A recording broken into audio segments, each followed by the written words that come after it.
Yo, what's up, everybody? Welcome to Tricky Jim. Thank you so much for tuning in. Hopefully, you're having a lovely Thursday.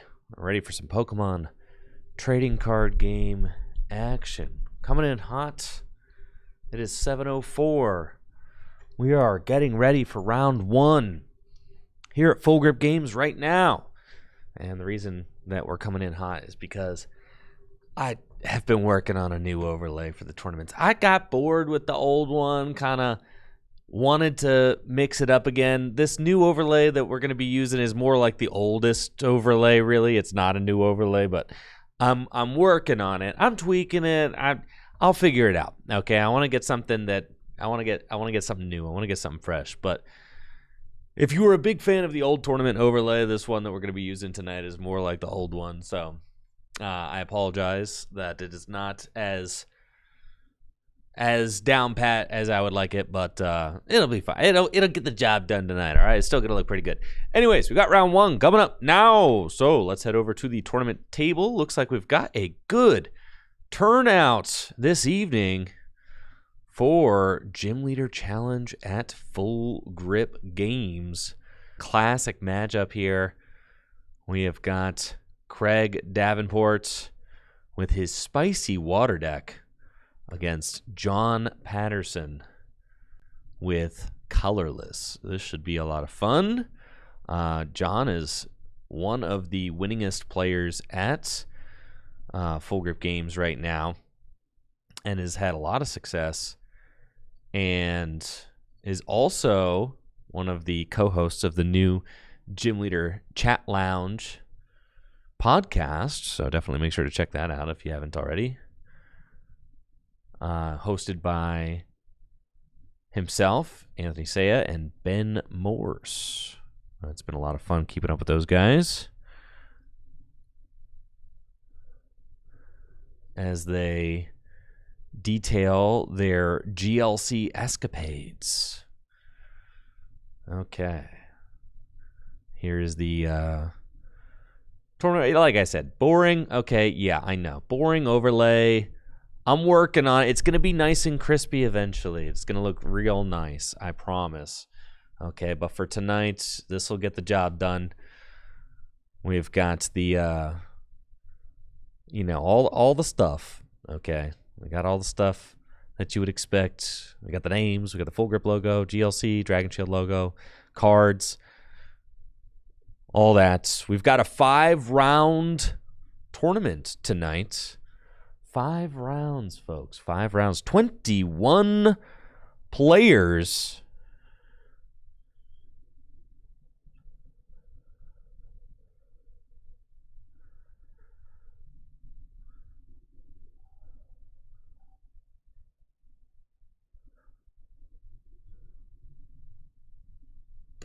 Audio issues. We've been having audio issues on YouTube, but I think you just might have to refresh. I don't know. There's no audio issues on my end. Everything seems fine on my end. I do not have a walkie-talkie up here. That's another thing. So I may have to go get a walkie-talkie during one of these rounds.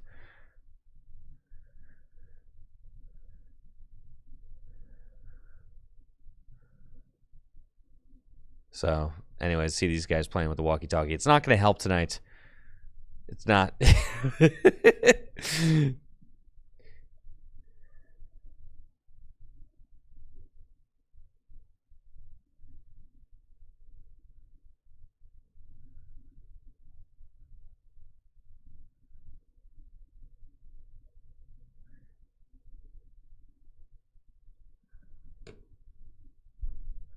But anyways, I don't know. Figuring out the layout for a Pokemon TCG stream is not easy. You want it to be clean. You want it to look nice and professional, but you also want the cards to be viewed. You want the emphasis to always be on like the cards and the gameplay. The one I had before, really, I just wanted to focus on having, the table be as big as possible, but I decided that I ended up liking the rectangle frame for the table more than the circular frame that I had in the other layout. So and I also really like just how the cards look when they're framed by the by like an overlay like this as well. I'll be working on the header a little bit. I'm somewhat satisfied with like the round and the timer that we got here on the left, but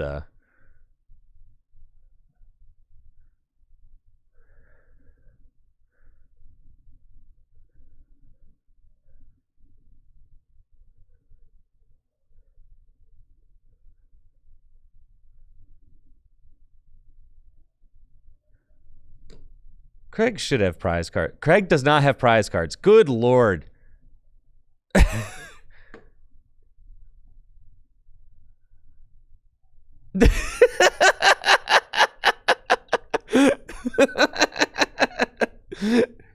Thankfully, Craig had just started.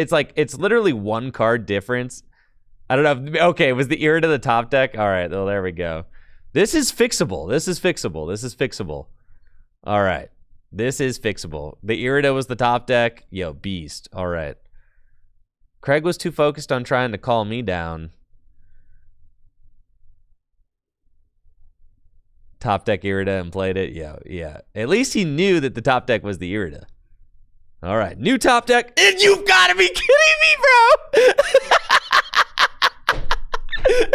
You got to be kidding me, bro. It was not.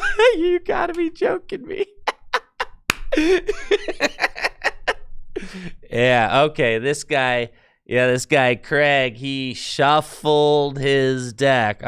He sure did. Yeah. I'm dying, bro. That is too much, man. You gotta be kidding me. That is hilarious. Oh my gosh. Well, what's insane is that like he shuffled the deck, right? Put the Irida in, shuffled it, and then set the 6 prizes out. So it's not even like it got stacked to the top of the deck. It was like he put the 6 prizes out, and the Irida was the 7th card. Like, that's insane, bro. That's insane. That's insane.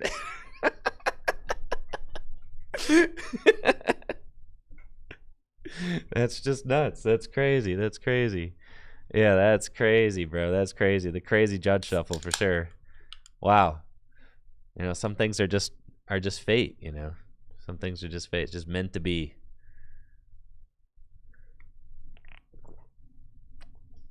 Manxlow over on YouTube says, might it be nice to add the deck type to the overlay? I was thinking about that. I actually had that exact thought before I started stream.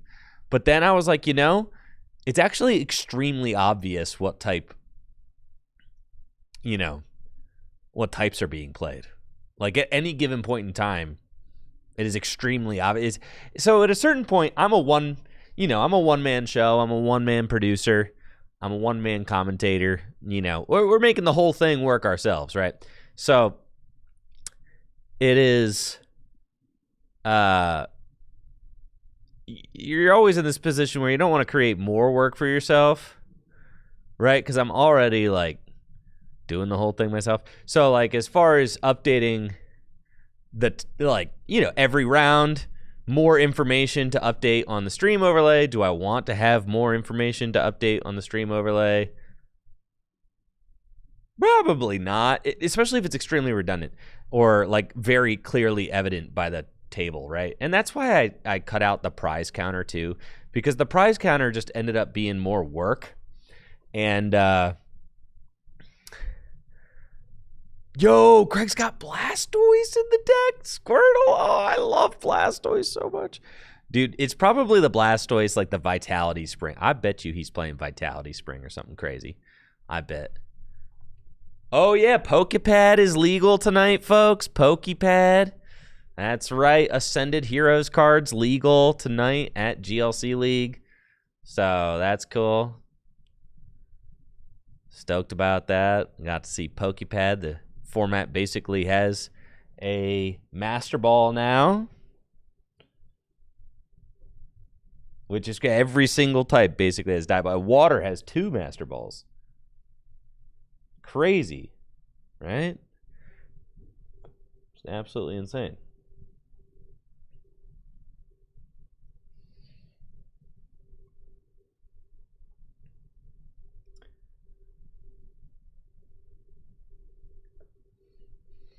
As if you guys don't know what Pokepad does, but I'll put it on screen.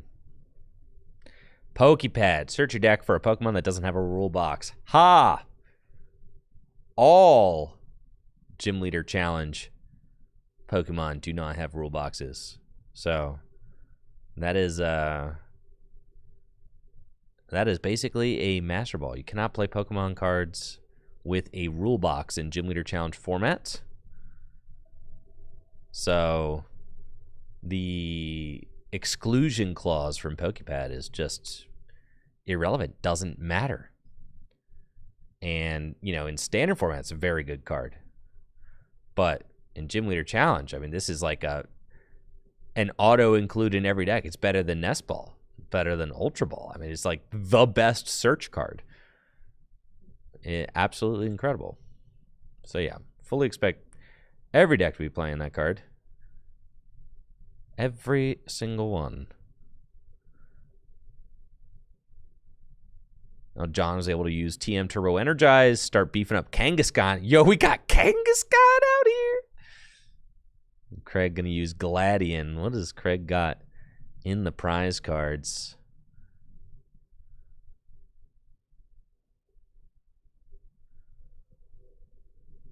Let's see. Uses Gladian to switch out a card from his prizes.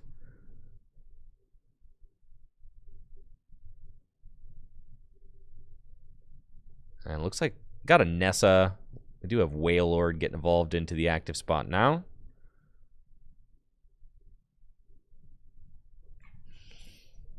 But Craig does not have anything else, so evolves into Wailord pass. That is tough for Craig. Tough, tough. You know, love to see that. Now, John, of course, has got lots of draw available.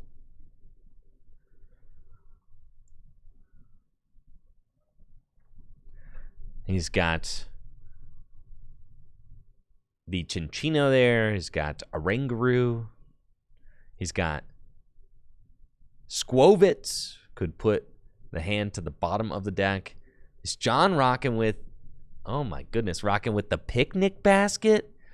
That is a spicy tech in this colorless deck.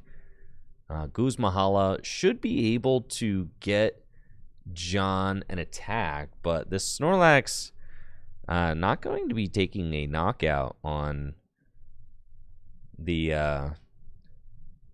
Wailord. I mean, Wailord's got 240 hit points, so a double turbo energy. I mean, I guess maybe there's like Hop's Choice Band could help boost it, get it up there a little bit.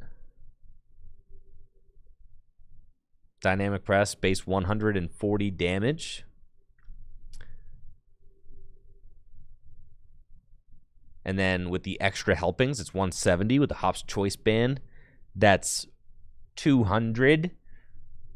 With the stadium, I mean, like, yeah, it's not getting there, right? It's not getting there. I guess, well, okay.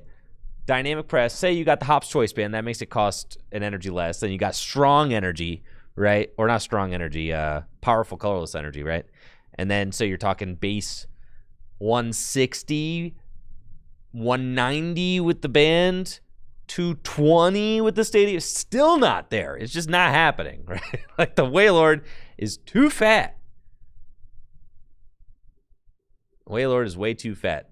A Parallel City obviously going to hurt as Craig is being forced to discard 2 bench Pokemon after having a full bench of 5. So certainly not going to be excited about that.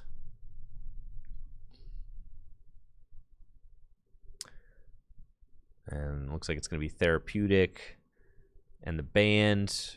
Well, and the thing is, I mean, Snorlax will knock itself out over the course of 2 turns with the Dynamic Press attack, swinging for, yeah, 100. Oh, I missed. Yeah, I actually, with the Powerful Colorless and the Stadium, you actually would get there, right? I think I did my math wrong. There's so many buffs on this thing. It's crazy. All right, so it did 200 damage there. But yeah, if you had the stadium and the powerful colorless, you would get the knockout. Yes. Yeah. I forgot about the extra helpings ability. Yes. So, yeah, you would. If you had all of that, you would get the knockout. But John did not, in fact, have all of that.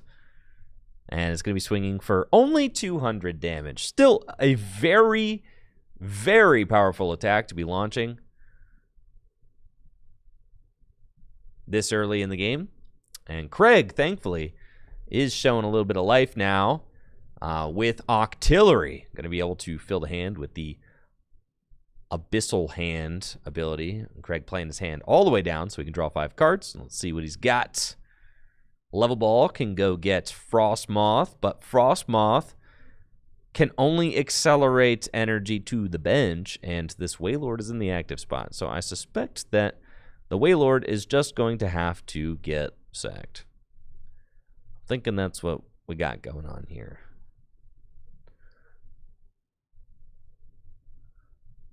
The Wailord is just going to be going down. Frostmoth does get found off a level ball, though.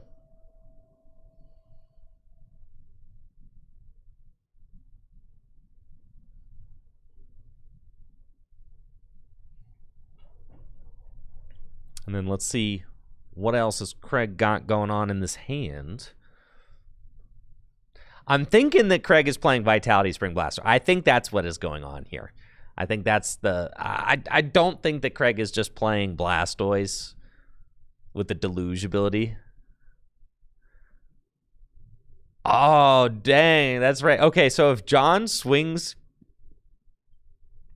John can actually attack twice with the Snorlax. Yo, with the Guzma, this is crazy. All right. Yo, Craig pulling off the knockout with Wishy Washy. Actually got there. That's pretty impressive. Wishy Washy from Cosmic Eclipse with a Hydro Splash attack. 130 damage knocking out John's Kangaskhan. All right, Craig. Let's go. A Wailord. Seen better days on the bench, but this Picnic Basket could actually come in clutch for John this turn, as the Picnic Basket can heal the Snorlax, which has done 80 damage to itself, so that would be 50, right?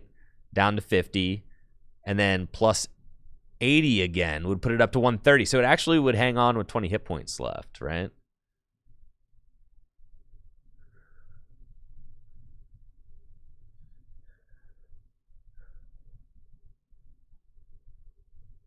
It looks like John used Nest Dash. It's got Arven, considering playing it. Going to draw a couple more cards with a Rangaroo first, rocking the Fairy Energy in this colorless deck. Maybe there's a Mina in the colorless deck, which can just accelerate a Fairy Energy from your deck to one of your Pokemon. It's like kind of like Crispin, except you don't have to find 2 different energies in order to do it. You just go get a Fairy Energy and attach it. So in some ways, Mina is kind of like better than Crispin. In some ways. I mean, obviously, finding the extra energy on Crispin can also be very valuable sometimes. But in a deck like this, which is playing predominantly special energy, with maybe only 1 or 2 Fairy Energy, then Mina is quite good. All right, and you kind of have this... You have these different kind of routes you can go as far as getting energy into play as a colorless deck. You can play Fire Energy and then use Raihan and Mela to accelerate extra Fire Energy into play to combine with your special energy. Or you can play, Fire and Fairy Energy, which I've seen, to... because you could play Mina and Crispin, but then I think John here is just choosing maybe a couple of 2 Fairy Energy maybe, and then probably just playing Mina would be my guess, and probably Raihan too, probably Raihan. Now Craig's in a little bit of a pickle, right? Because you only got to do 20 damage to the Snorlax, like that's it. Now, Craig does find the Chaotic Swell. That's quite good. He's got his basics down, can use Hisuian Heavy Ball, and Octillery really going to be putting in some work here, as Craig is going to get to fill his hand to 5 again with that Abyssal Hand. And here we go. 5 more cards. 1, 2, 3, 4, and 5. Finds Versus Seeker. The dramatic 5th card. Another water energy. Okay. Does find Versus Seeker. So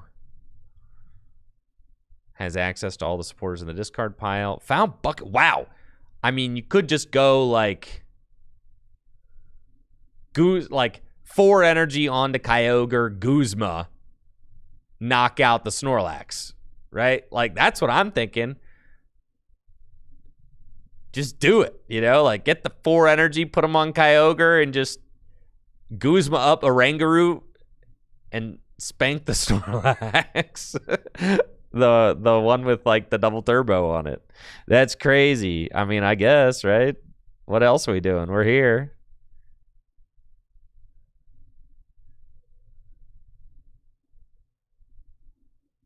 I think Craig is doing it. Oh, yeah, baby. Let's go.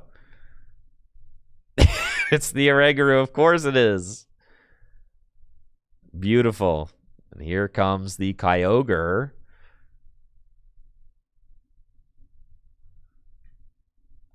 And hits the Snorlax. Perfect. I mean, that's exactly what I would have done. Love it. All right.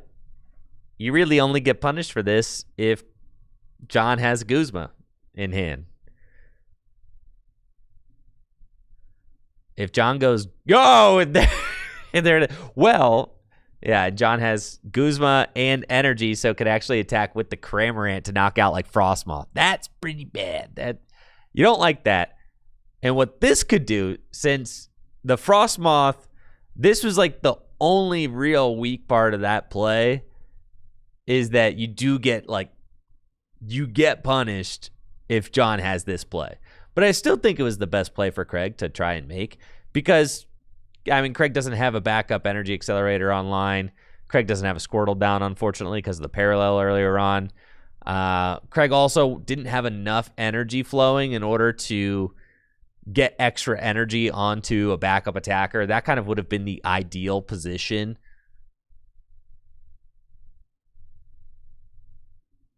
But Craig does not have that going on. So what this Cramorant is going to do, the Cramorant is going to be able to knock out the Frostmoth. And usually, this is like the big problem with Kyogre. It is. It's the big problem with Kyogre, is that it puts those energy back to your hand. So it gives your opponent an opportunity to do exactly... Ooh, John is not making the play that I would have made. No, you hit the Frostmoth every single time here. I think that this actually gives Craig like a chance to win the game. I mean, like, this actually gives Craig a chance to play because John doesn't know what's in Craig's hand. I mean, Craig could just have like a draw supporter, which he does. I mean, he's got Lily's Determination in hand. I understand John wanting to take out the draw, but no, you got to take out the Frostmoth. The Frostmoth is everything. Yeah, so John, I think just overthinking this play way too much. Taking out the Octillery, I understand why you want to do that, but you got to take out the Energy Accelerator. I mean, John doesn't know Craig's list, but there's still really no excuse because it's not like, you know, Craig can't go Reversal Energy Whale Lord or anything, right? It's not. They're tied on prizes right now, so it's really just not something to worry about. Yeah. And now Craig is going to be able to dump energy into play, right? So, like, that's a big deal. Kyogre's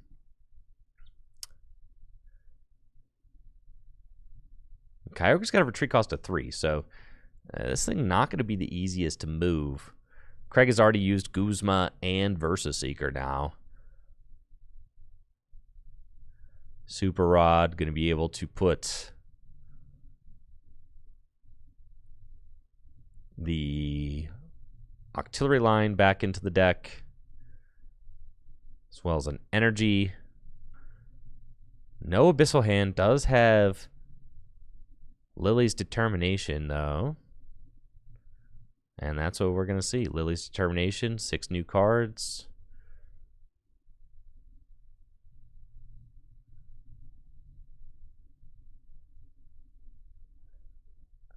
And this hops Cramorant. I mean, if Craig can't respond to it, Hops Cramorant does have an opportunity to kind of go ham here. I think I would like to see Craig potentially put a couple more energy into play, because and if Craig just passed, I mean, you at least want to wave summoning.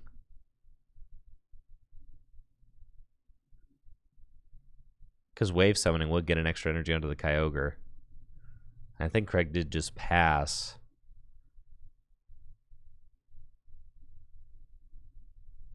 Hops and John does have Boss. So, I mean, the Frostmoth is going down. So that's kind of what I was thinking. You have to imagine that the Frostmoth goes down this turn, right? You have to imagine that that would be the situation. Yeah, if I'm Craig, what I would have liked to see from Craig is he has superior energy. I don't know if he has too many water energy in the discard pile, but I would have liked to see an additional energy attached for turn to the active Kyogre and a wave summoning. That way you get the Kyogre up to 3 energy, and it's still threatening a attack the following turn, right? So then you basically have 2 loaded attackers ready to go.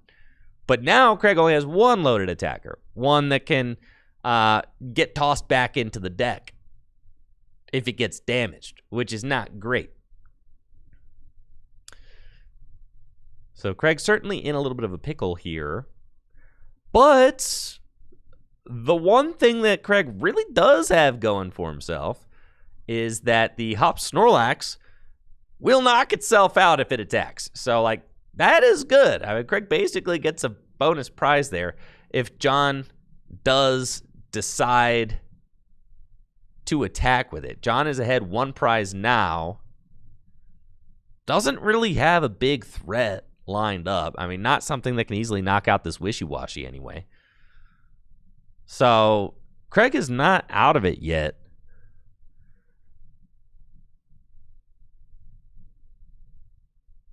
And let's see what Craig has got going on.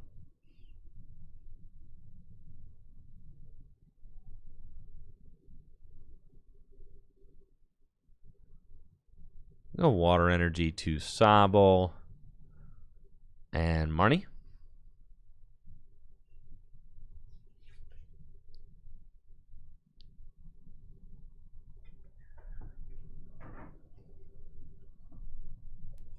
Let's see what Craig is able to find. I think maybe saw a Drizzile there. No, it's Squirtle. Never mind. And it's just going to be, yeah, a Squirtle and a Knockout. So then,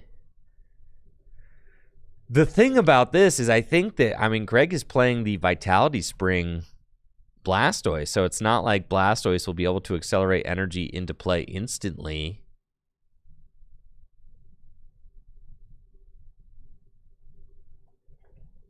So Craig is still kind of stuck without an attacking option this next turn. Now John could take the knockout on the Wishy-Washy with the Snorlax. That would bring John and Craig both to 2 prizes.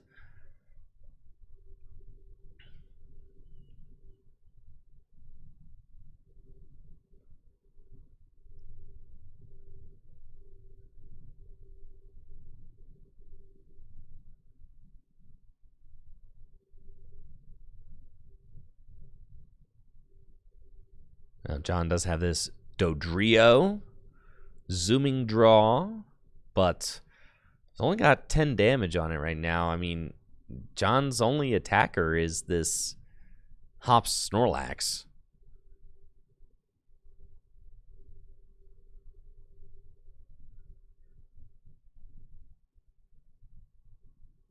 Yo, imagine if Craig is playing Aqua Bullet. That would be so sick. Or quick shooting, not Aqua Bullet. Quick shooting Intellion. Aqua Bullet is a good attack, yes. Imagine if Craig was playing quick shooting Intellion, I mean. Aqua Bullet is the name of the attack for the Shady Dealings Intellion, which is a good attack. 120, 20 snipes, pretty good. Quick shooting, though. Second place at the Full Grip Games 3K, all right? That's a finalist deck right there. You know, quick shooting, pretty cool. Pretty cool ability. 20 damage snipe every turn. Pretty good, pretty good.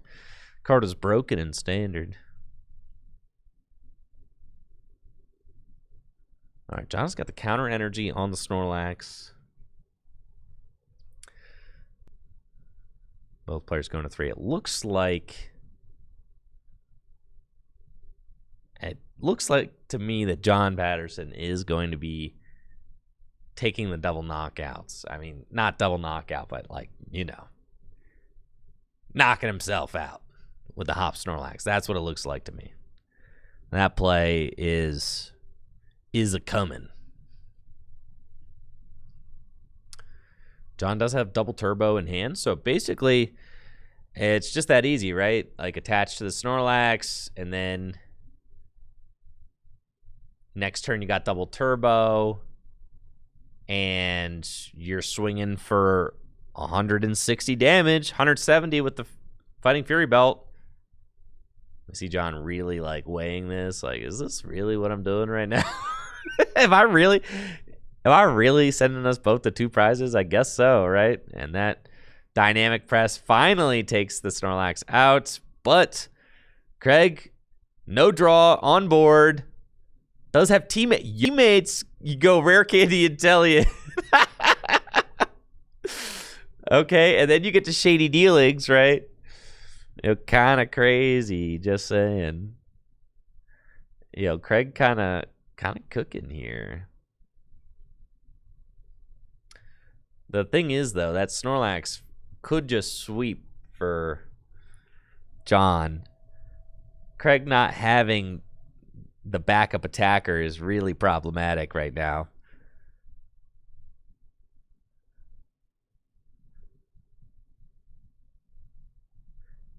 And Craig is playing Rare Candy. Hasn't used it yet. So we could certainly see that.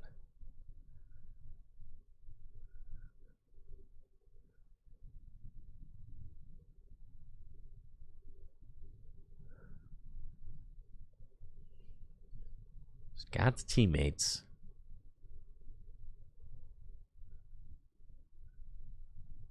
You get rare. The thing is, if you go teammates, Rare Candy, Intellion, well, then you could just search your deck for 2 more cards. So, with Shady Dealings.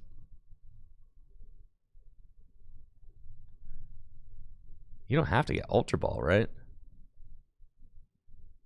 You could just go get the Intellion.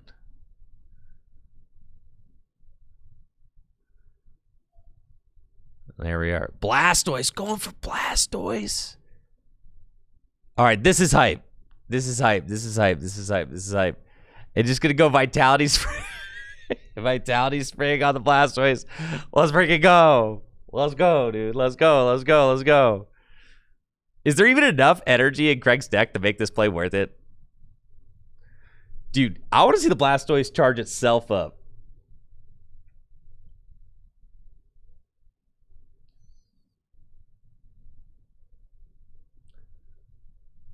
Oh, this is not wait. Is this Powerful Squall? What the heck Blastoise is this, bro? Wait,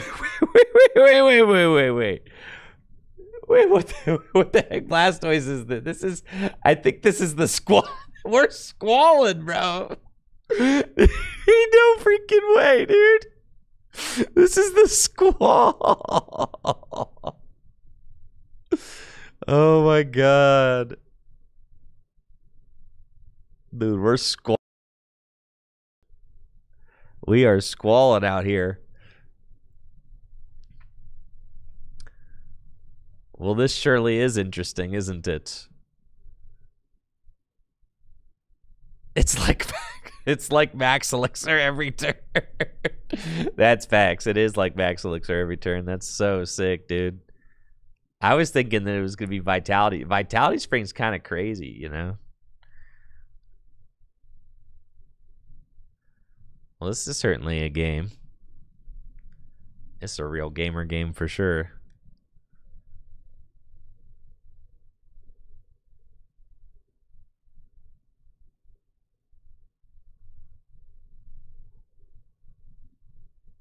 It's way better than Max Elixir every turn. You get to attach any number. It's like... It's just broken. Is what it is.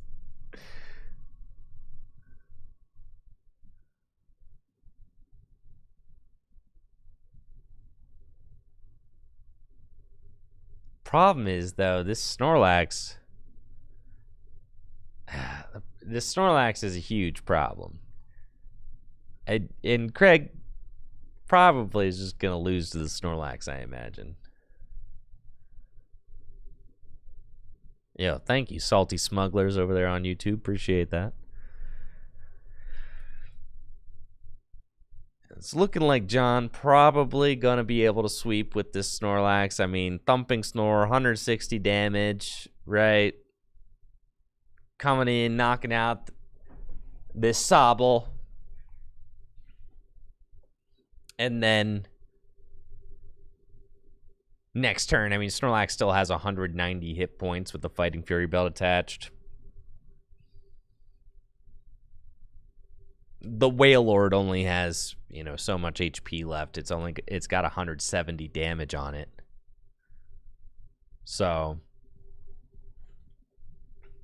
it's only got 70 HP left. That Dodrio will kind of be able to set up a checkmate situation. Ooh, Palpad back in Boss and Guzma as well. Not great for Craig. Yeah. Not great for Craig. Seeing that.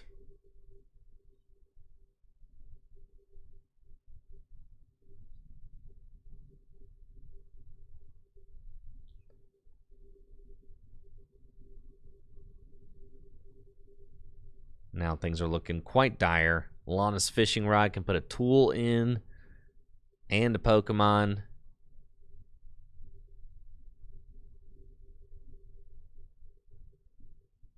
And it's looking like John is going to be able to run away with this thing, as he's kind of got this game all but squared away. The powerful Squall. The Squally Squall. Did not see that coming. Oh, and actually saving the Snorlax on the bench. Going to be able to take this knockout with Dodrio.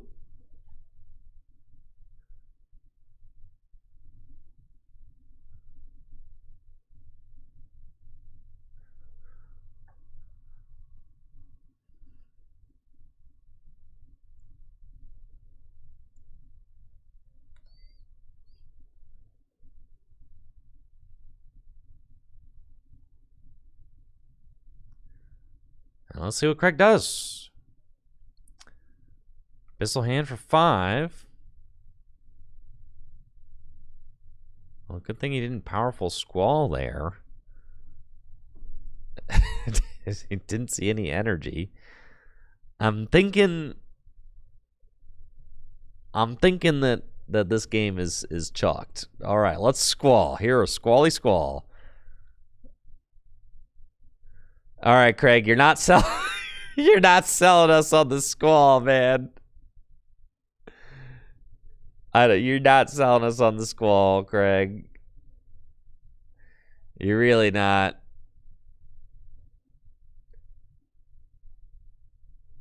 Yeah, can't say.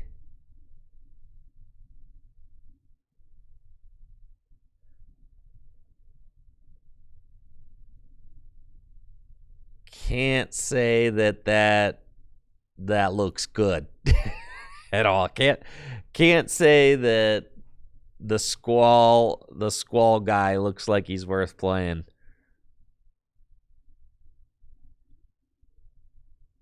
Unfortunately.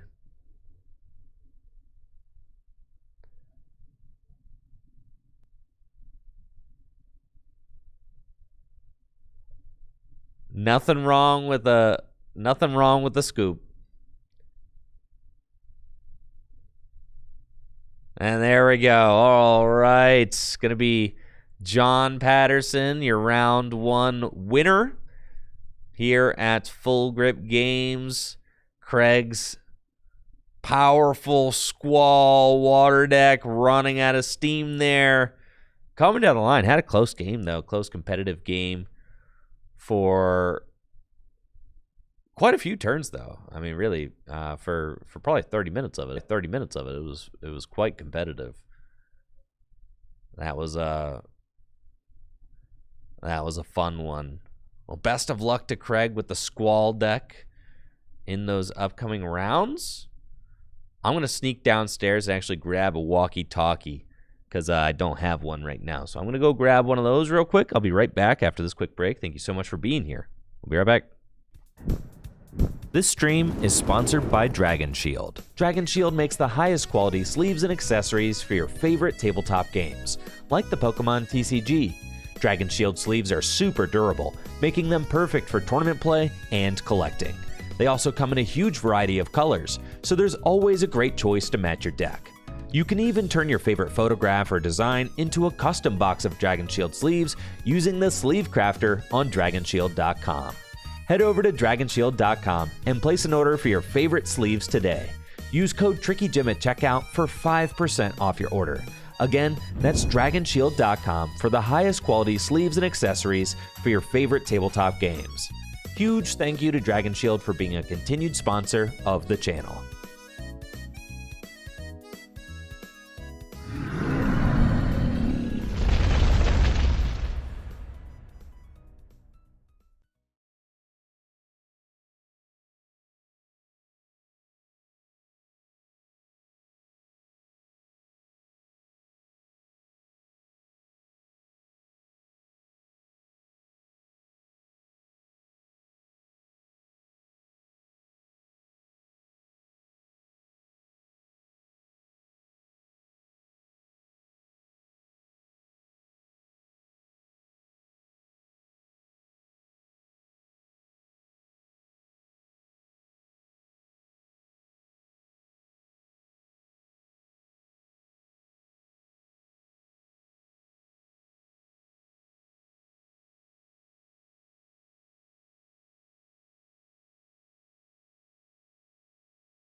All right, let's get it. Gamers, round number 2. Ben Morse, Jack Hooper. We've got Jack Hooper, I know, is on Psychic. After getting second place with the Garbodor deck, or not second, maybe not second place, but lost in the finals last week with the Garbodor deck. And one of the things that Jack was not playing last week was Cleffa, right? And had a couple of hands where Cleffa would have been really good last week. But then now is playing Cleffa again, as he told me when I went down.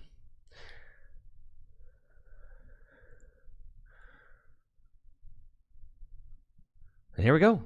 Looks like it's Psychic versus Fighting. Classic matchup here. Gym Leader Challenge League nights. Ben Morse going first. Opens the Battle VIP pass. How could someone be that lucky? Insane. You know, GLC is a singleton format, and you just open the Battle VIP pass like that? What in the world? It's messed up. Crazy. And looks like Jack is playing the Garbodor version of Psychic. That is my favorite version of Psychic. So stoked to see that again.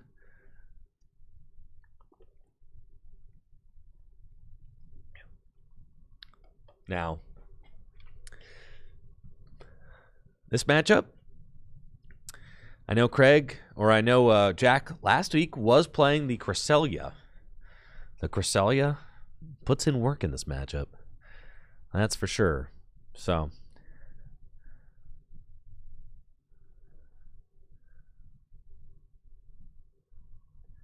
I know YouTube, I'm sorry, Nightbot is being like really, really trigger happy over on YouTube. I'm sorry about that, guys. I'll get that figured out.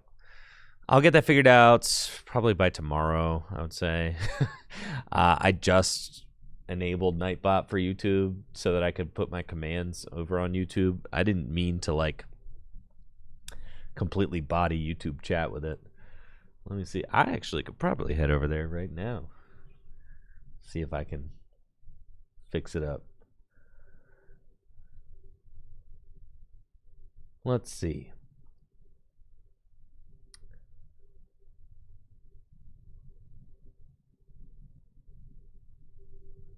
I have no idea what I'm looking at.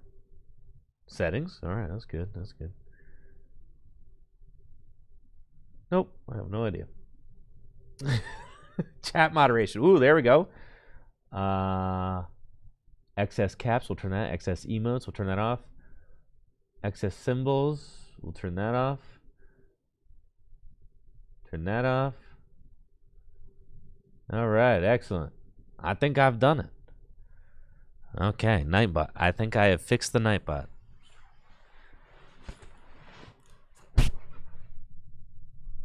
YouTube has its own moderation stuff, so that's fine. Nightbot is really just here for the commands. I don't need it to also moderate, so it should be good. All right, and Jack has got a wonderful looking opening hand with the Green's Exploration. I'm playing Green's Exploration in my Garbodor deck right now. Oh, you see, yeah, Jack showing off those prizes.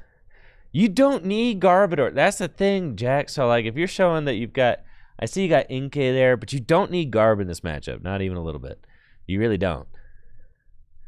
So, like, just get the boys going, right? Like, just get the boys going. Use Cresselia. If Ben goes Tinglu, go Cresselia. You got the Cresselia already. Just start attacking. That's all. You're Psychic. Like, literally, just start attacking. Don't worry about the Garb situation. Like, you don't need to. In a lot of situations, the Garb could actually hurt you more than it hurts fighting. So, in this matchup, yeah, you just get to swinging, and then eventually you out trade. because you've got like Boulder and all your guys like resist fighting, and you're one-shotting Ogie Dogie, no problem.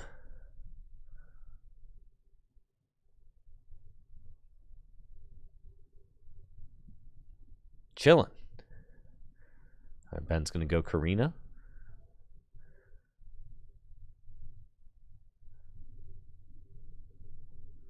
Yeah, I mean, that's why the deck has got Malamar and Xatu in it. I mean, you're basically playing you're playing like a normal Psychic deck, which has the option to go Garb. Yeah, you don't need to force Garb every game.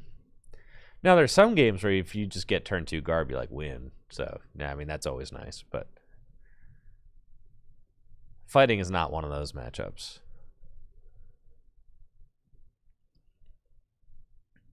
Now, shutting down Lunatone Solrock can always, it can be like nice to do, surely. And there could be times where you want it, but you don't need it. You don't need to force it every game. You kind of just play the cards that you're dealt.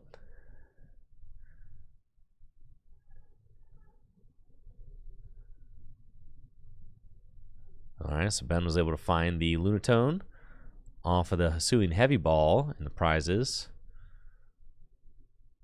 He's got Lucario, strong energy to the Solrock. And Solrock going to be swinging. Cosmic Beam for 70. No, 90 with a strong.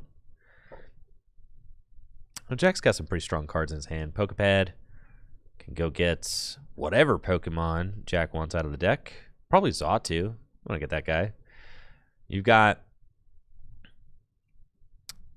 Pokepad, Xatu. I saw you got Mysterious Treasure in the hand. You can go get Boulder. I might as well just stop shuffling, Jack, because you got to go get that Mysterious Treasure. You got the Mysterious Treasure in the hand. Who the heck else are you accelerating to? You going to accelerate to Cresselia? I mean, I guess. There we go. Yeah. Get the Trubbish out of there. You don't need that thing. There we go. And get the Boulder. Let's go. There he is. Fatty. Iron Boulder.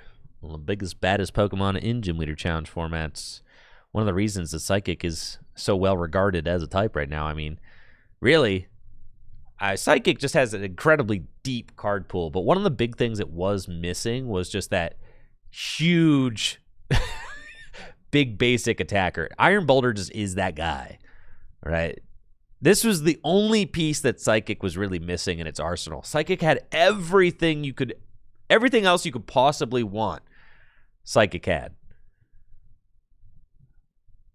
But when Iron Boulder came out, I mean, it really kind of switched things up for this type. Oh, they're both 1-0. My bad. Yeah. I was running down to get the walkie-talkie, and I missed that. There we go. Fantastic.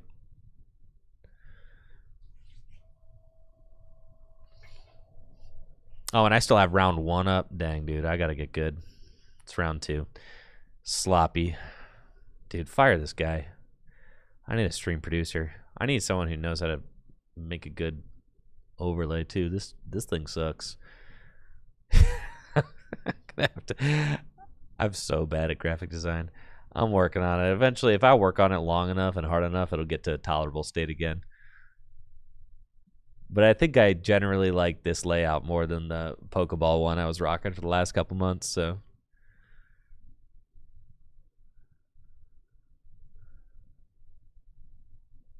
I'm gonna be moving in this direction. It's not done yet. I wanna pretty up the header, like get the header to like look nice.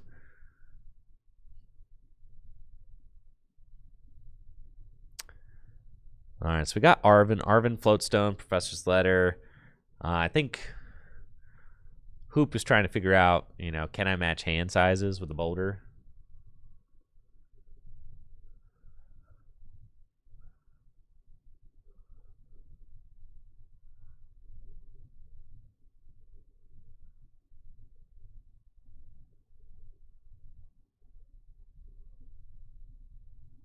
And with the energy on Necrozma, I mean, you're feeling pretty good in this situation. Energy's flowing. You got turn 1 attach energy to Necrozma. Turn 2, you got Xatu accelerated energy. You can attach another energy. It's all looking pretty good. I don't know how many cards Ben has in hand. I don't think it's a lot.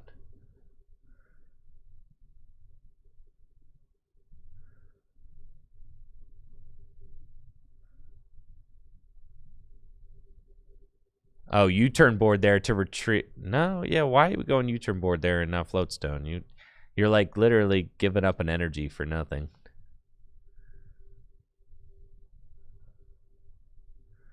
That just seems silly. I mean, it seems, I would say, wrong, right? Because you go Floatstone in the Necrozma, you go U-turn board to the Xatu, right? Unless for some reason you want that energy in the discard pile, I just don't really know why, right?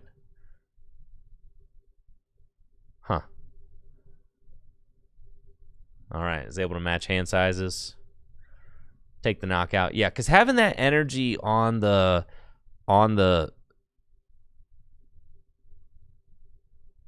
having that energy on the Necrozma is like a really big deal, because say Ben could easily take this return knockout right now with Lucario. Really would just need Lucario Muscle Band takes the knockout, right? And then, I mean, Jack needs to be able to respond, right? So, like, in order to respond, you want the U-turn board on the Xatu. You promote that. You attach another energy from hand to the Necrozma. Find a special energy. Bam, you're doing 160. I mean, it's just like you kind of already have that attack right there with the Xatu, and if you find another special energy or whatever, you don't even need special energy. Lucario is weak. So, like, literally you have return KO in hand on the Lucario if you don't retreat that energy. So I cannot for the life of me figure out why Hoop would have decided to retreat the Psychic off with the U-turn board instead of just slapping the Floatstone on there. Like, maybe he thinks that saving the Floatstone for later could be beneficial, but I promise it's not. You just need to trade at this point, because this matchup is not really any deeper than that. It's not any deeper than just needing to trade. You just need to trade. You need to go fast. You need to not miss a beat, because the fighting deck will aggress. I mean, that's just what it does, right? The fighting deck is pretty good at just putting damage out there. So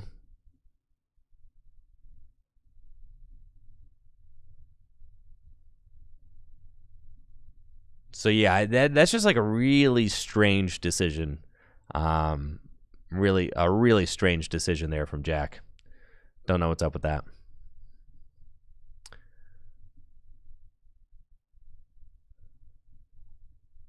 Ben has got Ting Lu.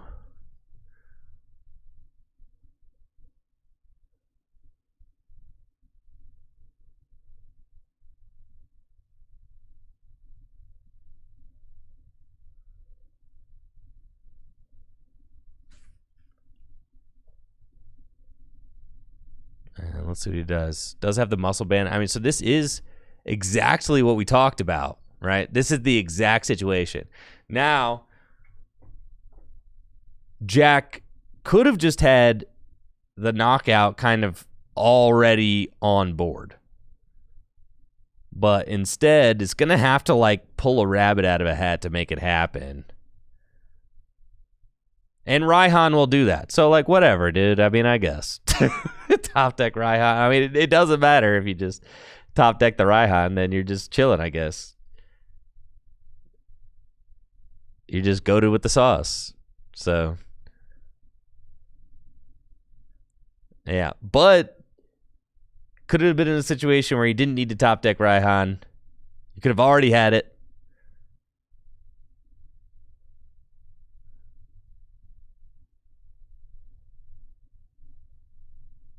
And now that energy going back onto the Necrozma from whence it came. And then Horror Psychic Energy. And then there's a Psychic Energy in hand. Now, I don't like this either, Because we see Jack kind of just like slammed the Raihan, right? But has a psychic energy in hand and is already going to use clairvoyant sense, right? So you actually clairvoyant sense first, because what if Jack drew into the horror psychic energy off of the clairvoyant sense, right? So if Jack draws into the psychic or to the horror psychic energy off the clairvoyant sense, then you get to Raihan for something different. So that's just a little bit of a missequence there as well. You always want to make sure that you do draw first, gain that unknown information before making your final selection off of Raihan. You actually limit your options a lot, because it's that kind of thing that allows you to chain together your turns, like multiple turns in advance. Like if, say, Jack had used clairvoyant sense, what if you found the horror psychic energy off the clairvoyant sense? Okay, well, now I get a free card off of the Raihan, right? You get a free card off the Raihan because you could use that card that you get off the Raihan to potentially go plan for like the following turn, right? And it's that kind of forward thinking that just like allows you to propel yourself through a match, and is going to allow you to win more games overall, right? Because of course you can just kind of get lucky and draw out of the kind of missequences and misfires and things like that. You can get lucky and just draw out of it, but eventually your luck's going to run out, and you'll lose to players who are making those kind of decisions and routes with their cards more often than not. So if Jack watches this back, hopefully he can take some notes on those kinds of things, because it's those little things all really add up over the course of a game. And then consider the following. So like imagine this. If we walk this game back like 3 turns or 2 turns, right? And we say, all right, Jack attached the floatstone on the Necrozma, had the U-turn board on the Xatu. First of all, the U-turn board's on the Xatu, which is exactly where you want it. The Necrozma would have had an extra energy onto it. So instead of using Raihan to attach that psychic energy to the Necrozma, then maybe Jack could have Raihan that extra psychic energy to Cresselia instead, right? And then the Cresselia would have an extra energy on. And you see how like that kind of ripples throughout the entire game?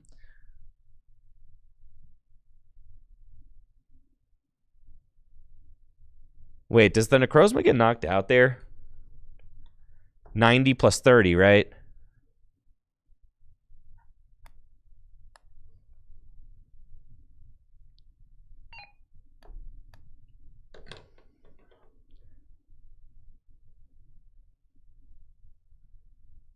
Oh, he played he played the Power Pro. All right, great. Yeah, my walkie-talkie is dead again. So, all right, cool. I was popping off, and I didn't notice the Premium Power Pro.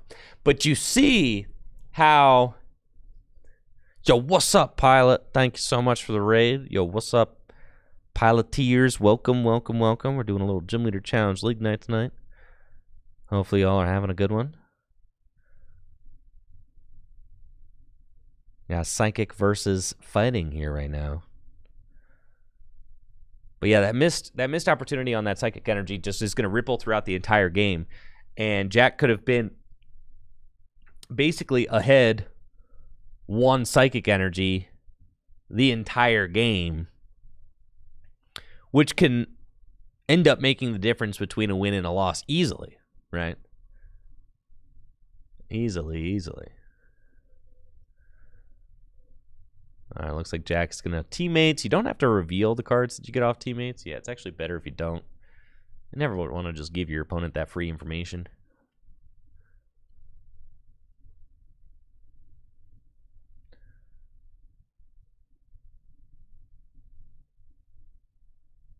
It's not really a great turn to swing with the Cresselia, right? Because, like, there's nothing really... You only do 60 damage with the Cresselia. So I think Ben, kind of understanding that it was a good turn to attack with Ting Lu. I still think it's probably correct for Jack to go up and use Cresselia regardless.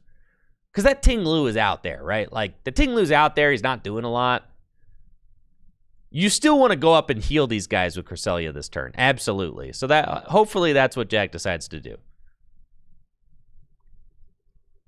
Don't wait until it's too late, until all your guys are really soft, and then, like, Marshadow can make plays. Like, don't wait until then. Well, I guess if Jack does have knockout, is Ben at 4 prizes? Ben's at 4 prizes. If Jack has... No, Zacian doesn't get the buff until 3 prizes, so yeah. How many prizes yet? That's 4.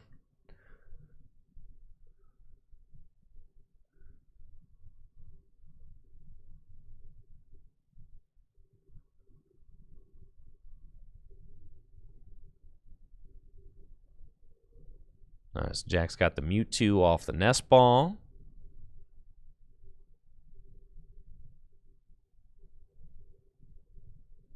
Clairvoyant Sense.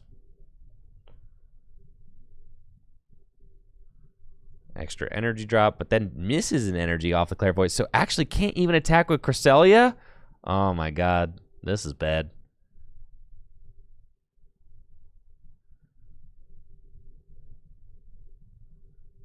But Mewtwo does have a usable attack.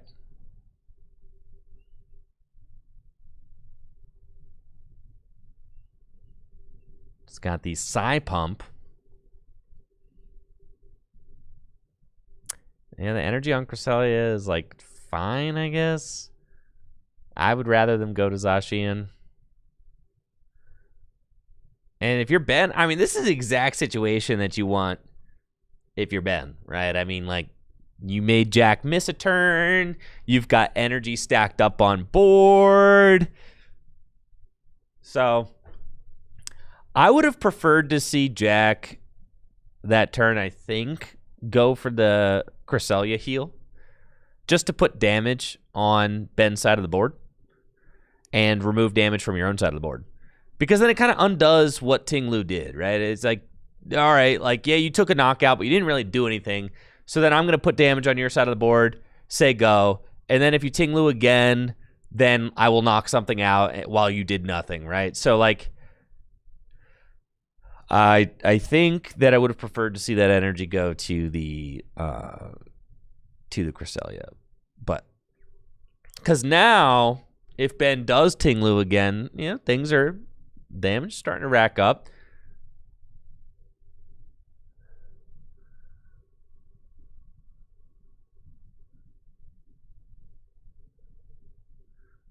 And this is kind of giving Ben a free turn to get an energy drop maybe onto Marshadow as well.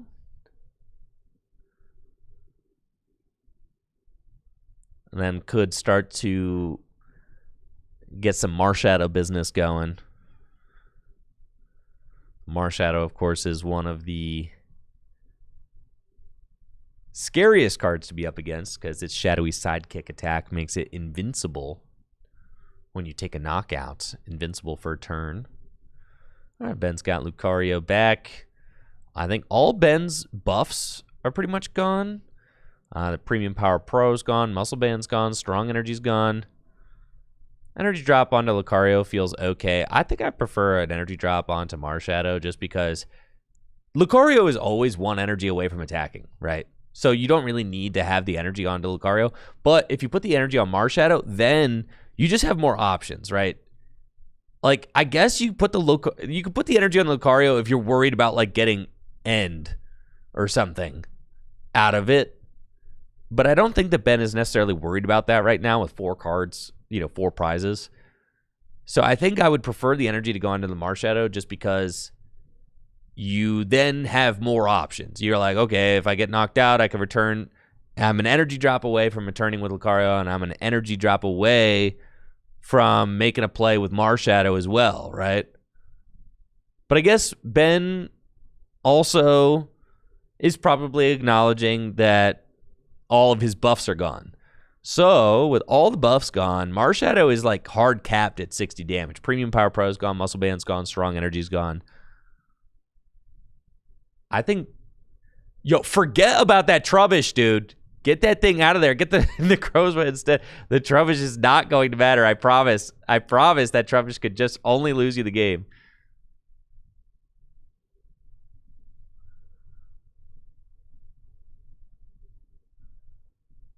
That would be better off as a Necrozma. 100%. Do not need that Trubbish at all. I guess he got the Garb off the prizes, so maybe he's excited about that. But your Float Stone is already down, too. So, like, really, don't even worry about that Garb, dude. That Garb can only lose you the game at this point.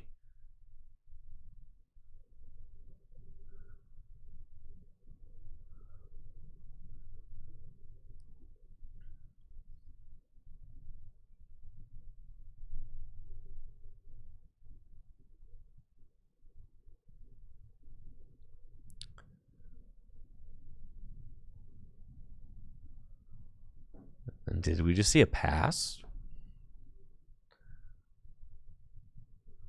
I think we did.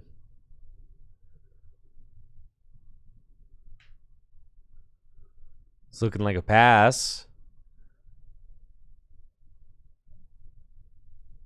Fascinating. This Ting Lu is very stranded.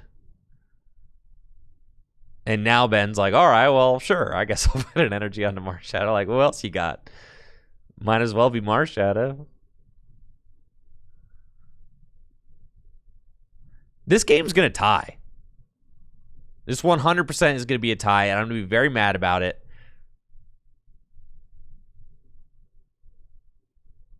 Because it just doesn't need to be a tie. But neither player is really playing with any urgency. And Ben, I think certainly... Ben is not motivated to play with urgency because, like, he's probably in a losing position. So, if Ben plays slow and draws us out to a tie, he probably doesn't care.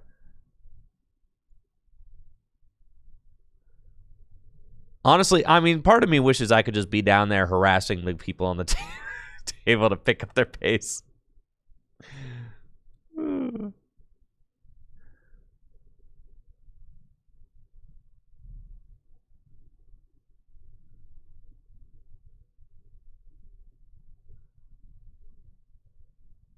My walkie-talkie is like broken. It's not functioning.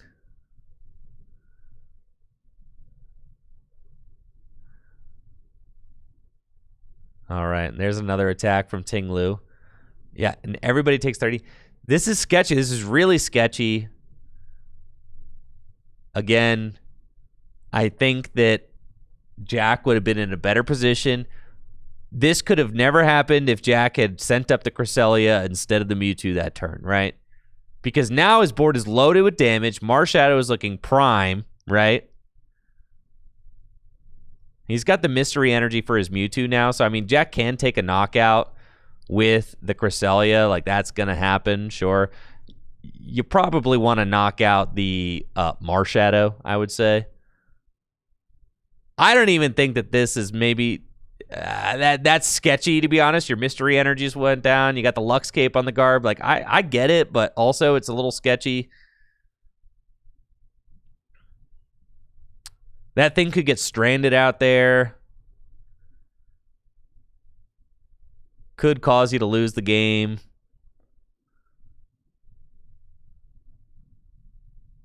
All right. Cresselia. You got to knock out the Marshadow. It's got to be the Marshadow. What, you got 2, 4, 6, 8, 10. Marshadow. Take it. What else are you taking? Halucha? Gotta be kidding me. It's Marshadow. Take the Marshadow. Not what I would have done. What is going on here? Why are we putting 100 onto Lucario instead of knocking out the Marshadow? What? Why? What is going on here?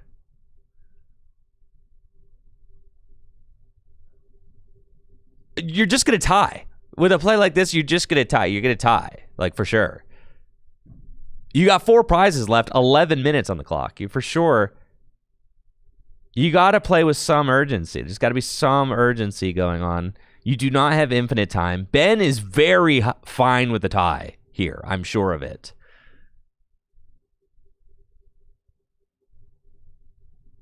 So...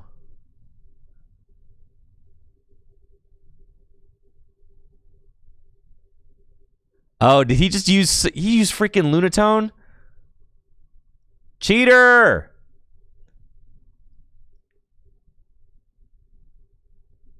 And now he doesn't know which cards he drew. Oh, no, he didn't actually draw with the... He was about to draw and he didn't. Okay. I think he stopped himself, right? Or he's fixing it now.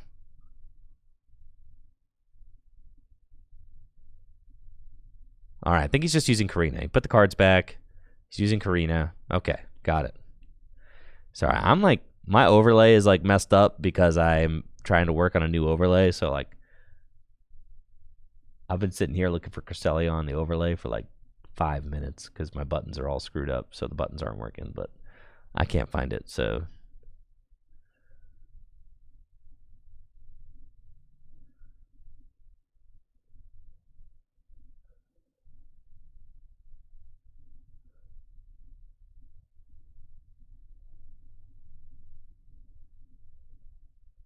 let's put Lucario up.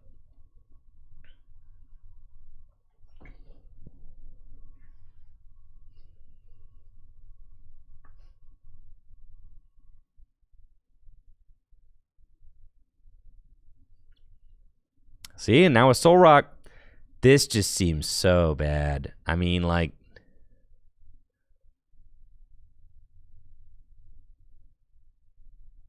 so bad, right? Now Ben is in the lead. All this damage is still here. I just did. You had to take the knockout on the. Why would you 2-hit KO a Pokemon that your deck 1-hit KOs? Your deck like 1-hit KOs Lucario so easily. You can't be 2-hit KOing that. I think that Jack like got himself into a situation where he's like psyching himself out because he's worried about the Lucario doing too much damage. Who cares? Just go like trust your deck. Your board is filled with energy. Like you are fine.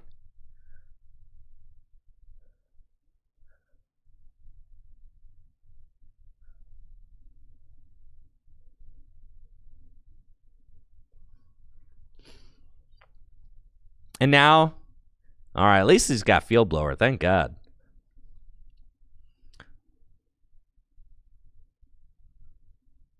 Three to 3 hand. Boulder takes the knockout. I mean, Iono Garb is a heck of a combo. So, yeah, I mean, that could certainly win a game.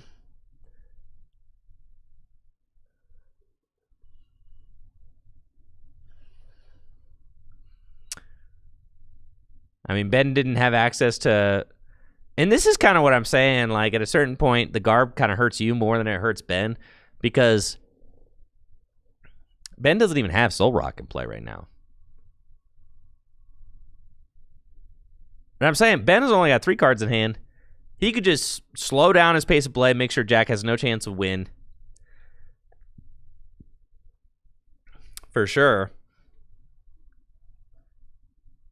I mean, 7.5. These players have 40 minutes. To me, there's absolutely no excuse to tie a game. You got 40 minutes to play one game. That is so much time. It's an egregious amount of time, really.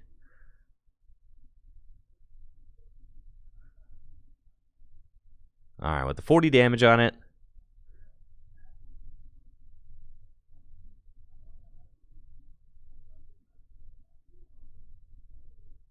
Arvin going to get energy retrieval.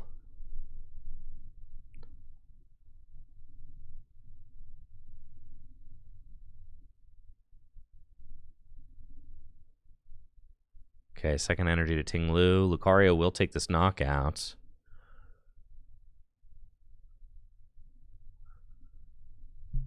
A Avenging Knuckle, 150 damage, minus 30, still gets the knockout with the 40 damage on the boulder. Jack has got plenty of guy. You just got to go swing, swing, swing, right? And just hope that Ben ain't got nothing. That's what we got here. So it's really not too much to it. That is the nice thing about Garb at the end of the game. You just lock it up with Garb and you go swing, baby. Let's go. And you might as well go with the Zacian, 2-2 prizes, okay?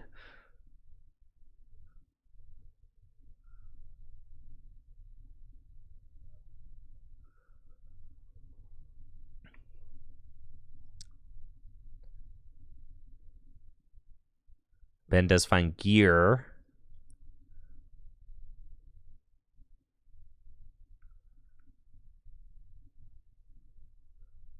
It's got letter, can thin the deck a little bit more too.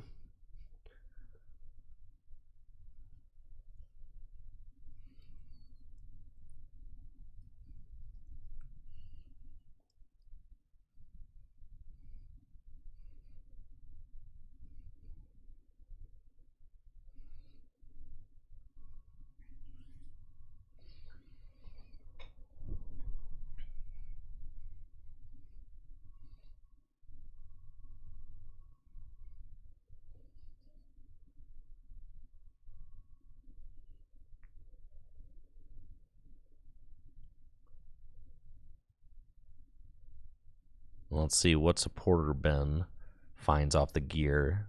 Culver's Tenacity, I think, is going to end up, I mean, taking a really long time there. I mean, it's been great. Ben's played maybe 2 cards. It's taken him 2 minutes.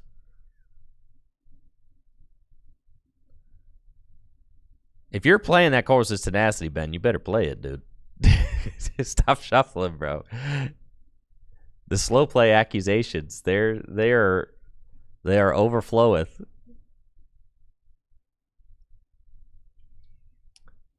It does have Guzma, but I don't know that you want a Guzma, really.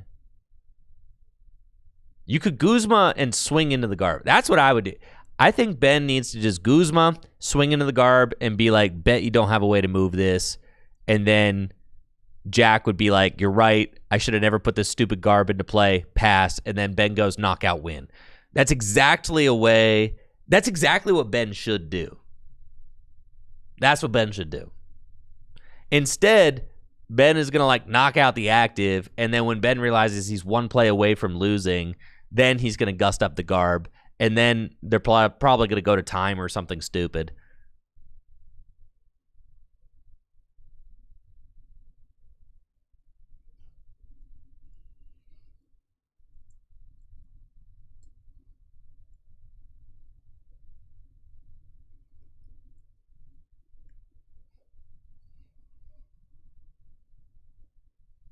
All right, Ting Lu take the knockout.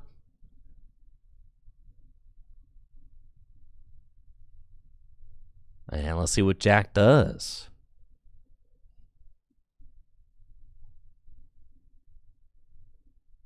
Do not put the energy on the Zatu. You have to put that energy on the Garb, dude. Please put the energy on the Garbodor. That's your one lose con.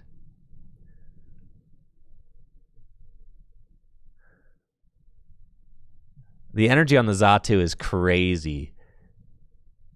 It just makes no sense, really, because you're not attacking with the Zatu. If the Mewtwo goes down, you lose, right? There's just absolutely no reason for that.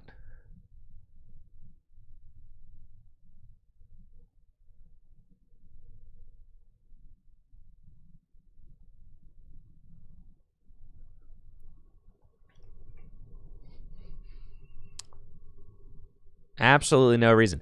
So that energy should have 100 times out of 100, that energy goes to the Garbodor. And now Ben is going to be able to use Boss, bring up the Garbodor, and we'll go knockout, knockout, or like swing, swing, swing. Like literally you could afford to 3-hit KO it with Marshadow. But if Jack had just attached an energy to it, and now he's got this is exactly what I said. I said, putting this thing into play will lose you the game. I said it. I meant it. And that's exactly what we're going to see, unless Ben screwed himself out of the win by playing too slow.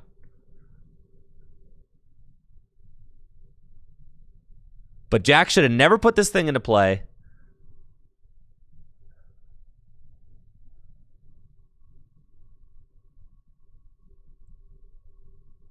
This was realistically his only chance to potentially lose this game.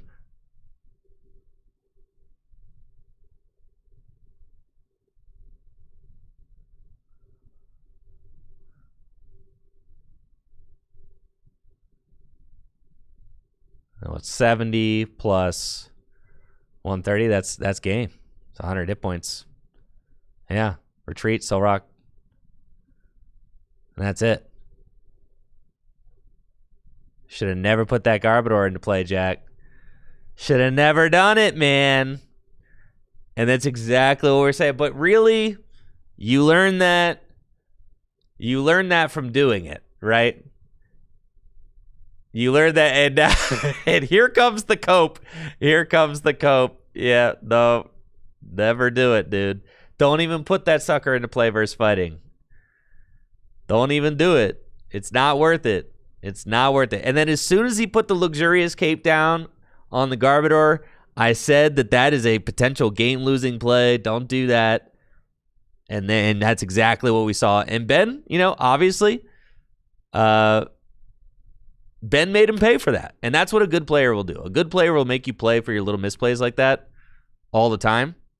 And that's exactly what we saw Ben do in that game. He made Jack pay for those little misplays.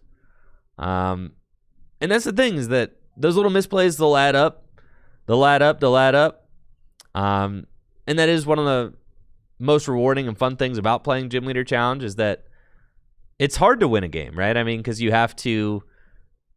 there are a lot of different inflection points that you can misplay at and cause yourself to lose. A lot of different inflection points, right? And that's one of the reasons why people like the format so much, is because it is hard to play. But I think there was a lot to learn there from that game from Jack. If he watches that back, a lot to take away.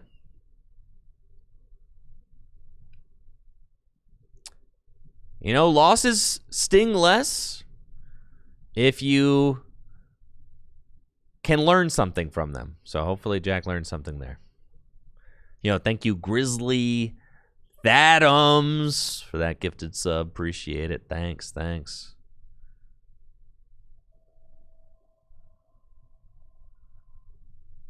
Appreciate you. John Patterson back on the table. Colorless back at it again.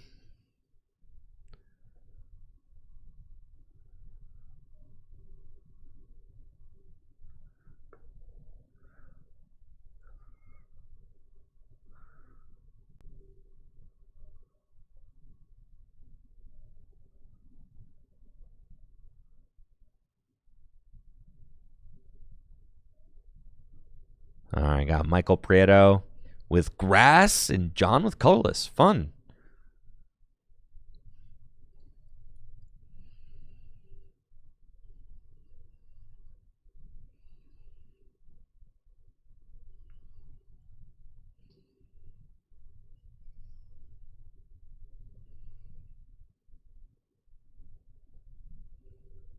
Let's get it.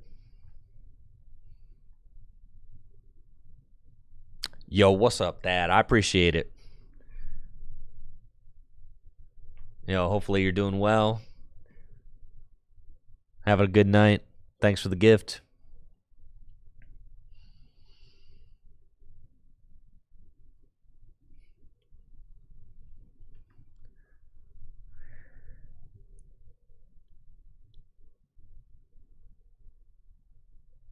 John Patterson, of course, 2-0. That colorless deck that we saw last time, round 1. All right, what sleeves do we got here? Oh, the Let's Go Badoo sleeves. Oh, those are pretty hot. Okay. Are those custom dragon shields? Yo, pretty dope.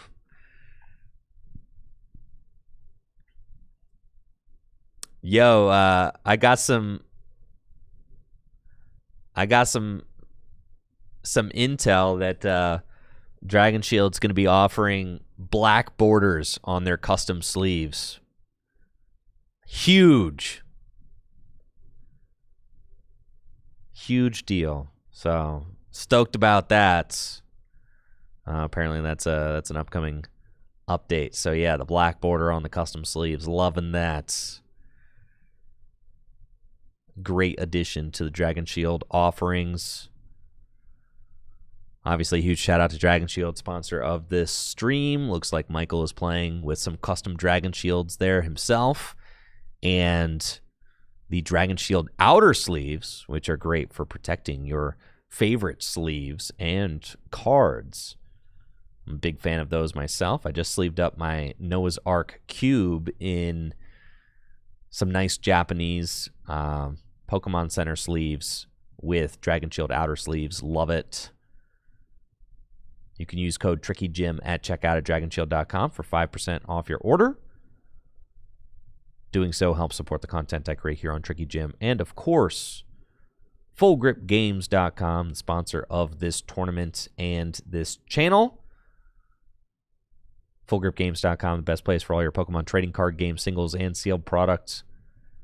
Anytime you shop at FullGripGames.com, you're supporting the content I create here on Tricky Jim. So, huge thanks for buying and selling at Full Grip Games. And here we go. Round number 3 is underway. John Patterson on the right, 2-0, with his colorless deck versus Michael Prieto on the the custom the custom Badoo. That's crazy, dude. That's crazy. That's crazy. Ain't no way. That's wild.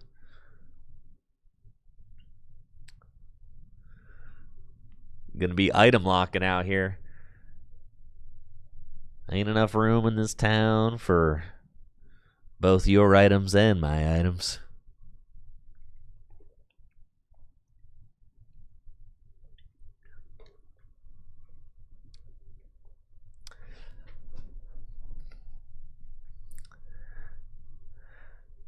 That's pretty sweet.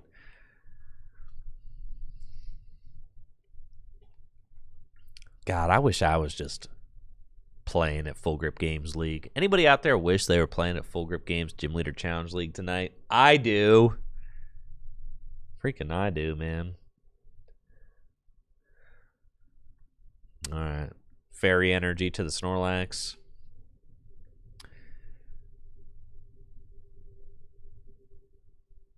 Well, if you wish you were at Full Grip Games playing in a Gym Leader Challenge tournament, you could be. March 27th and 28th. The Perfect Order Full Grip Games 6K doubleheader. March 27th, we've got a standard $3,000 tournament. The first post-rotation cash tournament happening in the United States. $3,000 cash up for grabs on March 27th, Saturday. I'll be commentating over the whole thing. First place gets $1,000, $3,000 for the whole top 8, split amongst them.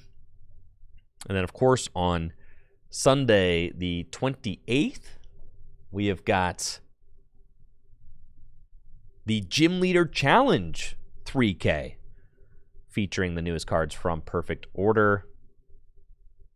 For our Perfect Order 6K doubleheader weekend, signups are available now at fullgripgames.com.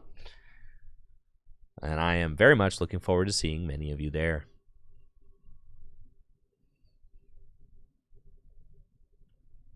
Michael's got the Badoo in the active spot. It's exactly what you want. Turn 1, Itchy Pollen, item lock. But John got Culver's Tenacity in hand and open Snorlax. Which is about as good as it gets, right? So You just go Colress's Tenacity, double turbo energy, bang, bang, right?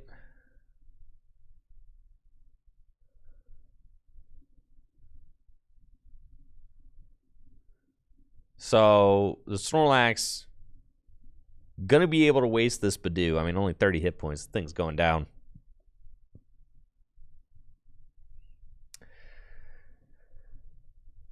Oh, Michael's spicy grass. Oh my gosh. And this is like the Venomoth and all that. But the thing is that the Snorlax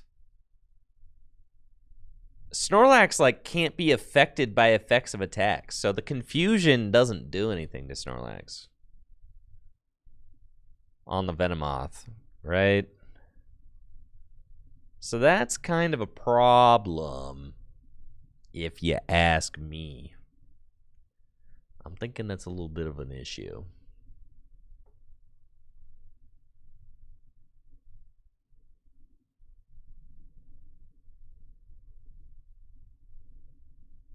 All right, John's going to start off by using the Artisan.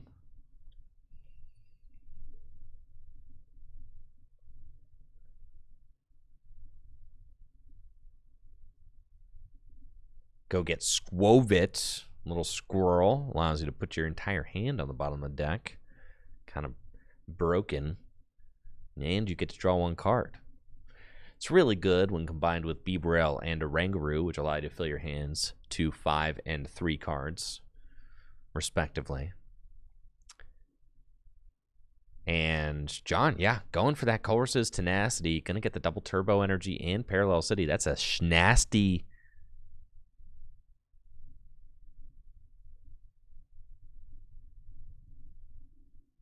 That's a schnasty turn 2 here. Turn 2 Snorlax. I mean, for years in Gym Leader Challenge, I mean, literally for years, this was like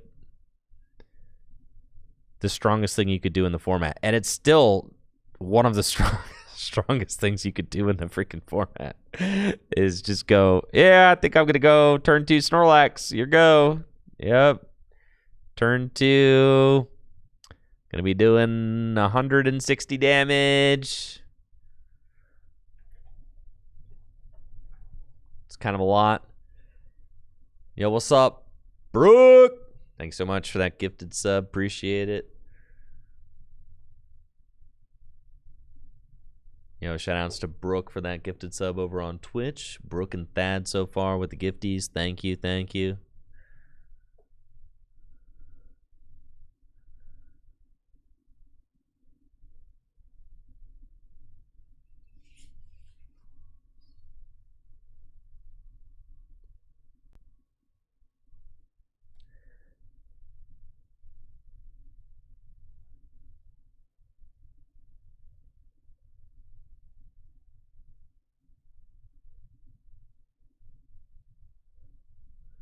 Let's see what Michael can do to respond. I mean, it's all bad, right? The Snorlax unfazed fat ability, prevent all effects of attacks from your opponent's Pokemon done to this Pokemon. Yeah, so like the whole concept of Michael's deck just doesn't really do very well. I would have loved to see how Michael won his first 2 games tonight. You got the Ariados. Ariados, very cool. Can inflict poison, right? Love to see that. That's neat. 2 energy. Not 2 energy on Venonat. No! Alright, it's got some attack. What does this thing do? Sorry, I'm not up to date on what Venonat can do.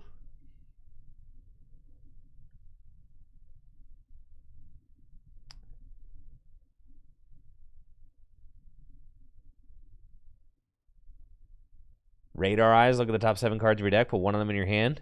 Alright, that's kind of broken, actually. That's kind of goated. Alright, when you're drawing like crap. I mean, it's pretty good. Yeah, but John, very good position. Yeah, is inflicted with poison. Can't imagine that he cares very much about that.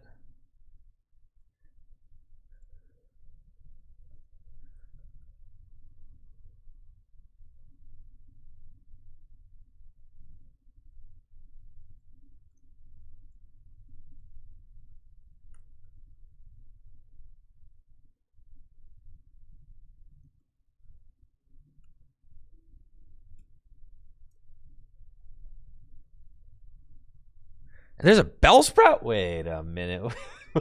What is this Bellsprout doing? Evolve into Weeping Bell?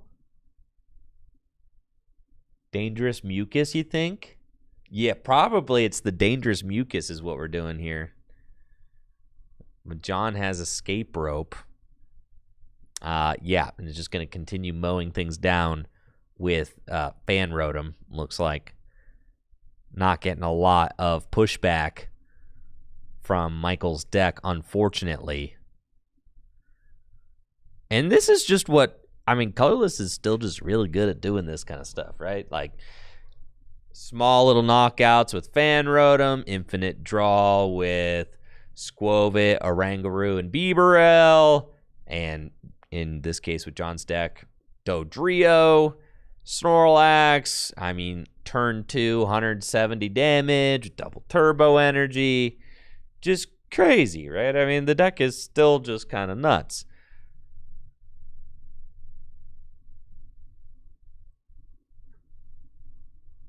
Fan Rotom, Assault Landing, going to be able to take a knockouts. John up now. 2 prizes in this game. Michael did get to select whatever card he wanted out of the top 7 cards with the Radar Eyes attack on Venonat the previous turn.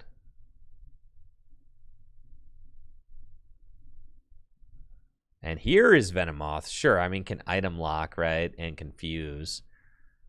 But at a certain point, the item lock just doesn't matter anymore, right? I mean, we're like way past the point of, what the heck is that, dude? So that is a mushroom. Is that like a custom fungus? Wait, what the heck am I seeing? Is that a custom fungus, dude? No, it's not a custom. That's a new fungus. See, that artwork looks so you know, unfamiliar to me that I'm like, oh, it's from White Flare and Black Bolt. Okay. Toxic Spore Fungus. Got it. It's from Black Bolt and White Flare. Excuse me for having never seen it before.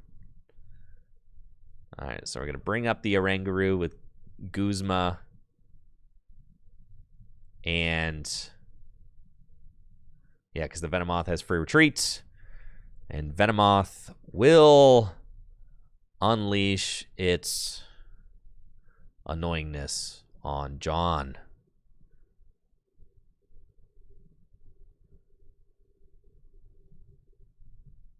The Perplexing Powder attack.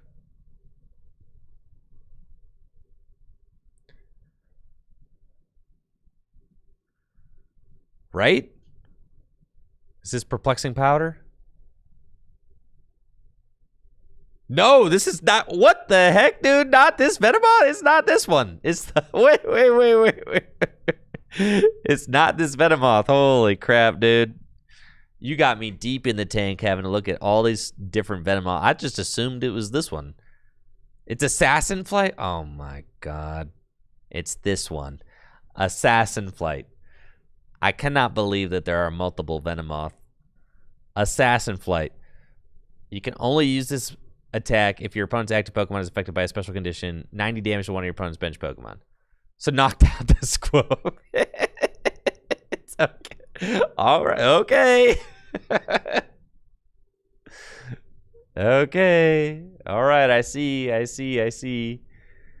Yeah. Teammates, because Assassin Flight knocked out that Squovit last turn. Okay. I see what's happening now. Excuse me for not being super well versed on the Venomoth meta. There are not usually any Venomoth decks that I am commentating over. But you know what? This is a 2-0 Venomoth deck at the league. Michael's brought this multiple weeks now. I need to learn this deck. The Floatstone on the Oranguru, that's not what you want to see if you're Michael. If you're Michael, you're probably hoping that the Oranguru sits here stuck just for the entire game so that you can Assassin Flight everything on the bench. But that is not going to happen. As we see, John also has Jet Energy in hand. There's just no chance that this stuff gets stuck. It's not happening. Now, what's a Amoongus do? I got PKMN cards up. Is it dangerous reaction? Maybe? If your opponent's affected by a special condition, it does 120 more damage. Okay, so I mean, yeah. So can do 150 for one. That's not bad.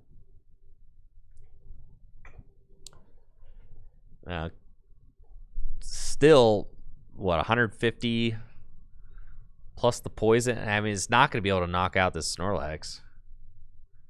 We'll be able to knock out this Dodrio if it comes down to it.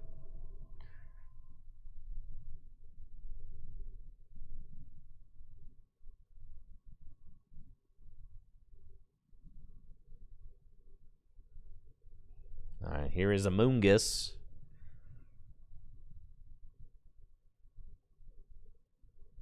Dodrio taking the knockout.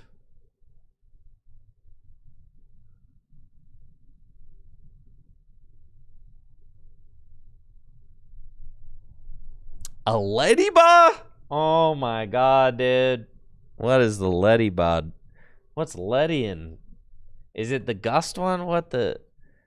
Ledian? Is it Glittering Star Pattern? When you play this Pokemon from your hand to evolve one of your Pokemon, switch one of your opponent's bench Pokemon has 90 hit points remaining to the active spot. It's the Gust one, probably, right? Holy cow. All right, Raihan to the Fungus. Yeah, let's get this Amoongus. Let's get the Amoongus going. Show off Amoongus.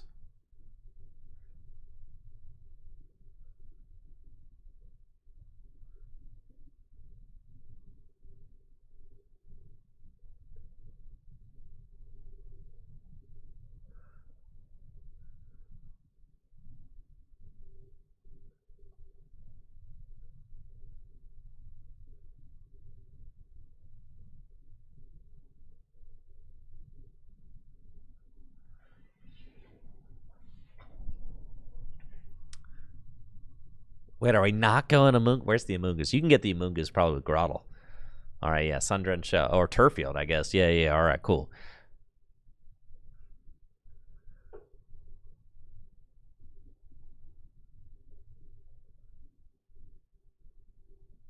We got the Art Rare Amoongus from the Black Bolt sets. Buzzwole, too. Holy cow.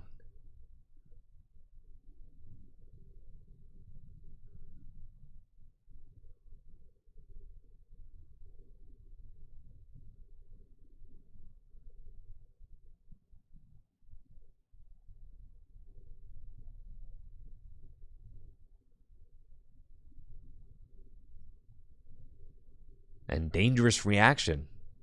It's going to do 150 damage for just one energy. Take the knockouts. You know, Michael's taken 2 prizes. Pretty good.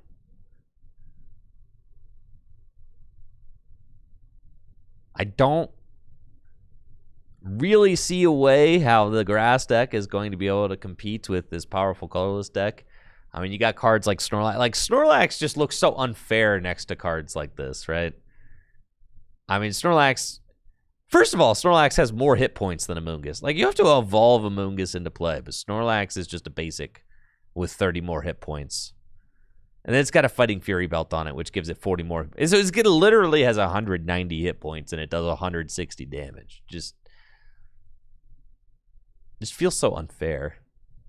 And then you got Hops Cramorant, who, like, does 120 damage for, like, 1 energy, you know? And you're like, wow, that card looks unfair next to this, too. It's like the whole deck just looks unfair next to Amoongus. And you're like, oh, poor Amoongus. He's doing his best.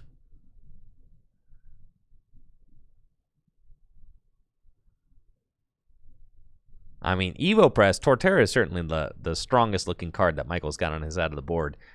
But there's not 2 energy on it. Oh no, the boss, not the boss of the Ariados.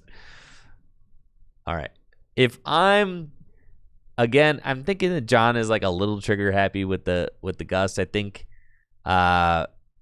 you just don't need to gust that here, right? You're already ahead by a prize. I think it's a little bit too cute because, like, for all you know, Michael could hit you with the Koga's trap or something, right? Like, I don't know. He could hit you with the hypnotoxic laser, right?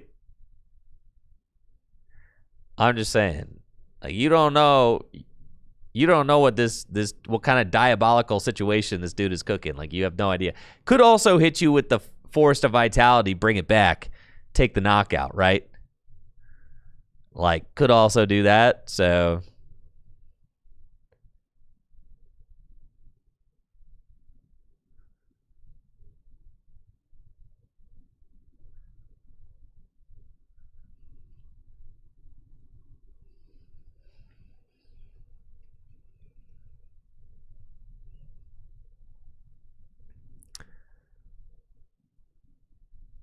let's see what Michael's got here. Going for the turf field.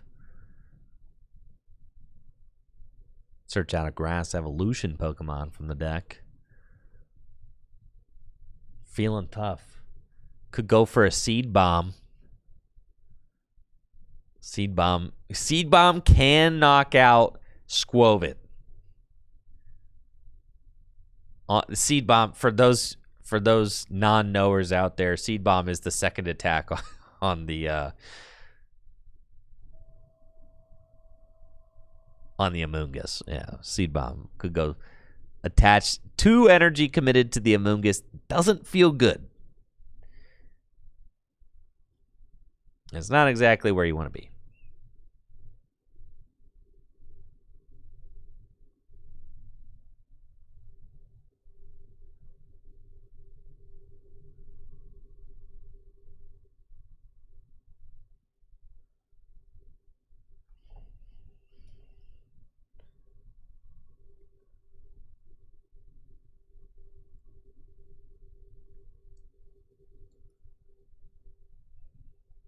And then Field Blower can remove these tools.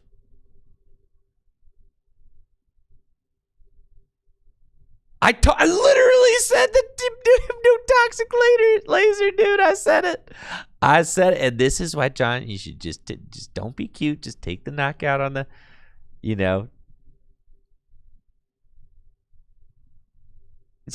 just take the knockout on the energy. Is exactly what I said. Exactly what I said. There's the hypnotoxic laser. There it is. And the Amoonguss is back for more. Dangerous reaction assisted by hypnotoxic laser for the knockouts. Item card that inflicts poison and sleep on a flip.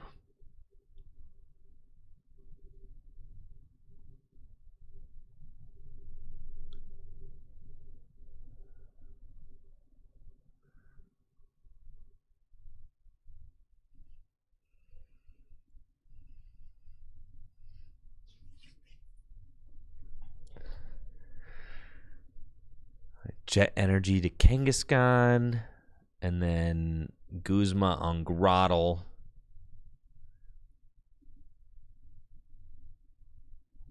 All right, again.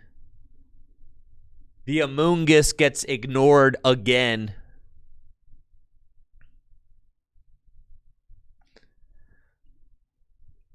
Can my goat Michael find another way to inflict a special condition? To attack with Amoonguss another time. Gonna have to go for the Forest of Vitality. Probably. It's got like a 3-card hand maybe. It's not great. Listen, and John, the game is won. Okay? I mean, John's won. There's no way that Michael's going to be able to win this game. It's not possible. You don't want to say not possible, but it's really not possible, okay? But if Michael can take one more prize card, I'd be impressed.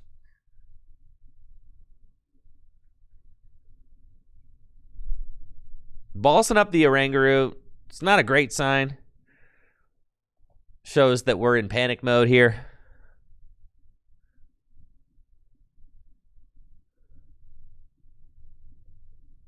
Weeping Bell can also inflict special conditions, but the Bell Sprout, yeah, that thing's a goner, so.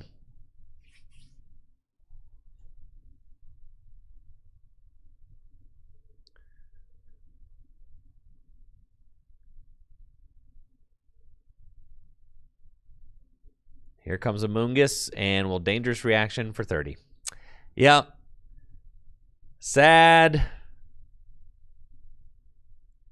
Does John have a way out? Actually, does not seem to immediately have it. It has Arvin in hand, but Floatstone's already been played, I think. Strong Energy to Oranguru. No, just kidding. The Powerful Colorless, I mean.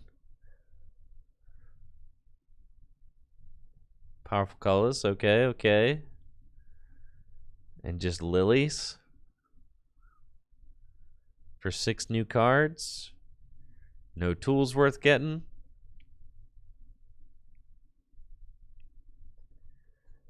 John looking like he's getting ready to punch his ticket to 3-0. 21 players here tonight, so it will be 5 rounds.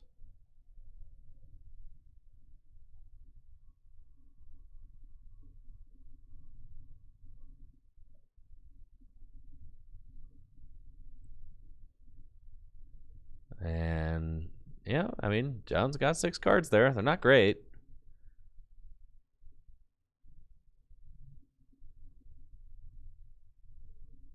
I think just playing the Evolution Incense to burn it, playing the Picnic Basket to burn it.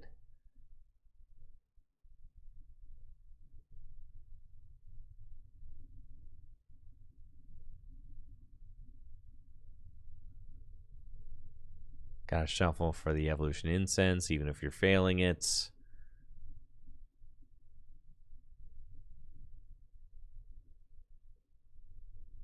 And then Beaverell for 2.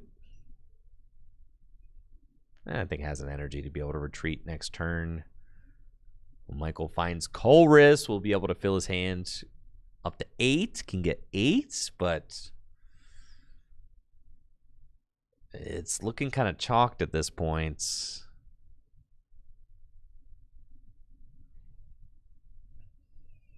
Got Logan in the chat wondering, when am I streaming the next League Cup? I'm streaming the next League Cup when we're having the next League Cup. And I think it's the 17th. I'm checking right now.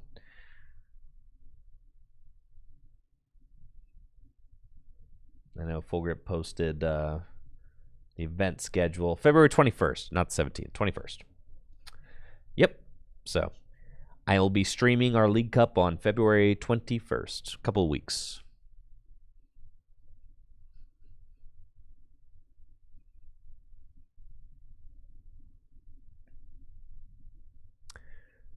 Colress going to get Michael 8 cards. But I don't think that there is a combination of 8 cards that can prevent him from losing this game. Well, I don't know. I guess there is. You could find the illegal A-Spec Megaton Blower.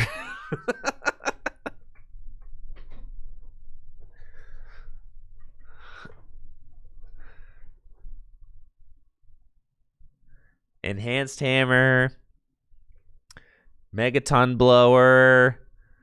Crushing Hammer. Flip Heads.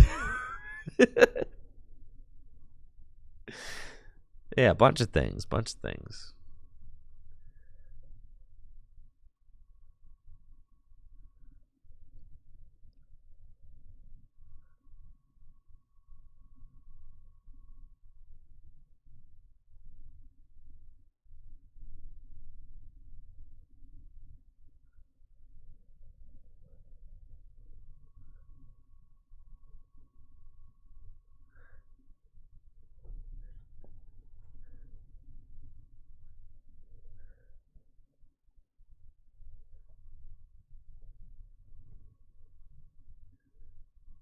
All right, we got a Night Stretcher for Bell Sprouts.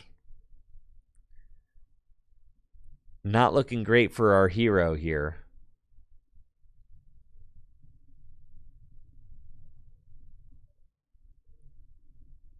Lightning Energy to Venomoth. Probably another dangerous reaction for 30. And John, I believe, just has Counter Energy in hand to retreat. Yes, and there we are. Retreats, knockout, and that is going to be game. John Patterson advancing to 3-0. Taking down Michael's Spicy Bug deck. Torterra and Poison Barb prized. No, not the Barb. Not the Barb. Sad. Not the Torterra. Sad. Very hyped, though. John now 3-0 with his colorless deck. I am curious as to how the rest of the field is going tonight. Looks like we've got, Ben and Chase in a game. All right, well, let's zoom in over here and see what they are doing.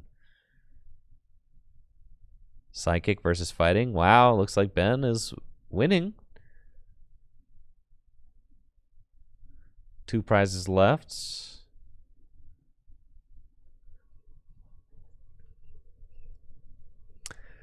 It's got the Blood Moon active.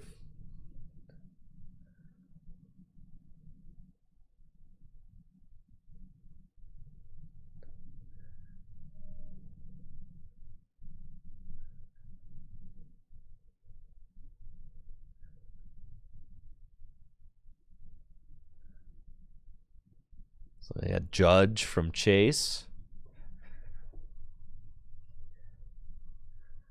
Both players going to get 4.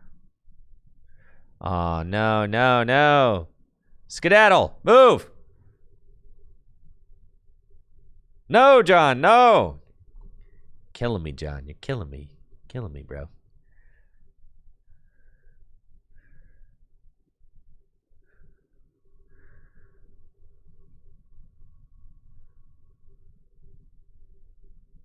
My content. My content. Get out of my content.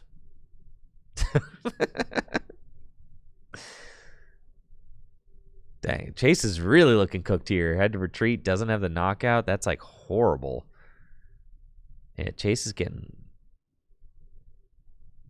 kind of destroyed here. Premium Power Pro going to 1 prize. Oh yeah, it's ugly, dude. It's ugly, ugly. Oh, it's bad. And from the looks of things, I would guess Chase has 3 or 4 prizes left.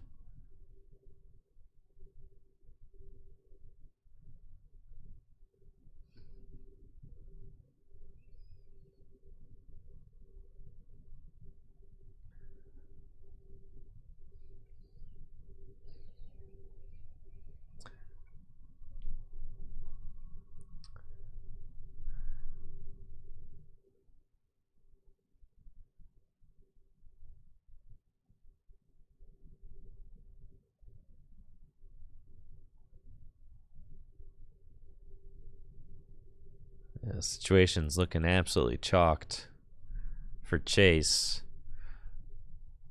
Yo, it's going to be Ben versus John coming up. Probably. If Ben wins this one. Fighting versus colorless. You know Ben's favorite in that one. John's got the tech, though. He has got the picnic basket, but is the picnic basket enough? Can the picnic basket do enough, folks? In a potential John v. Ben Morse situation, I'm not sure that it can.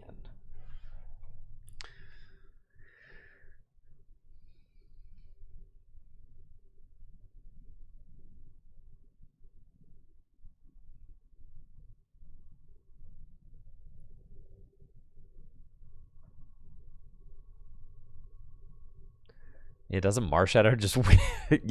Yeah.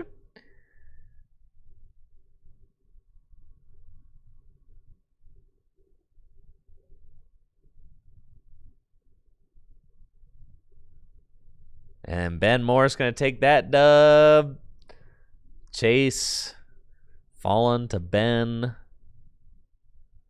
Over here, we've got Fran on Wailord. 2 prizes left against, I think, Alec. I think.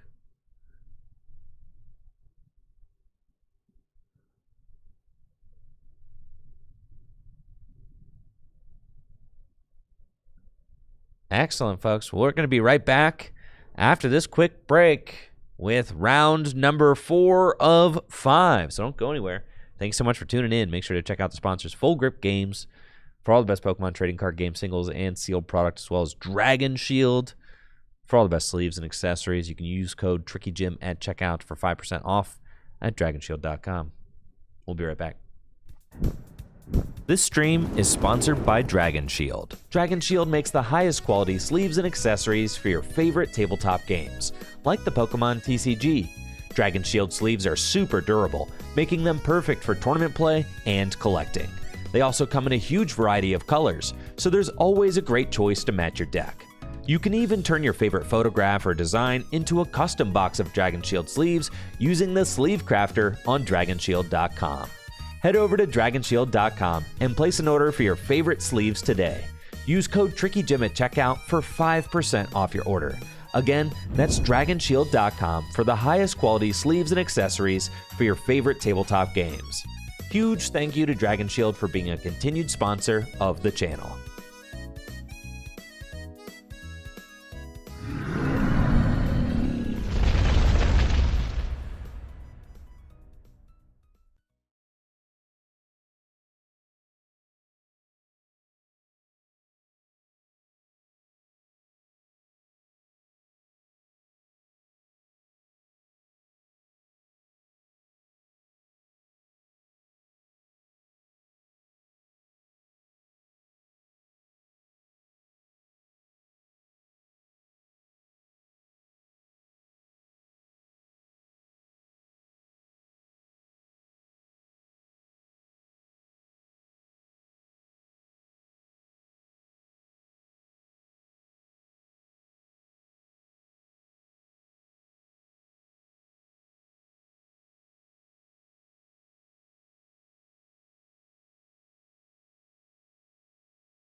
All right, y'all, getting ready for round number 4 here at Gym Leader Challenge League Night at Full Grip Games.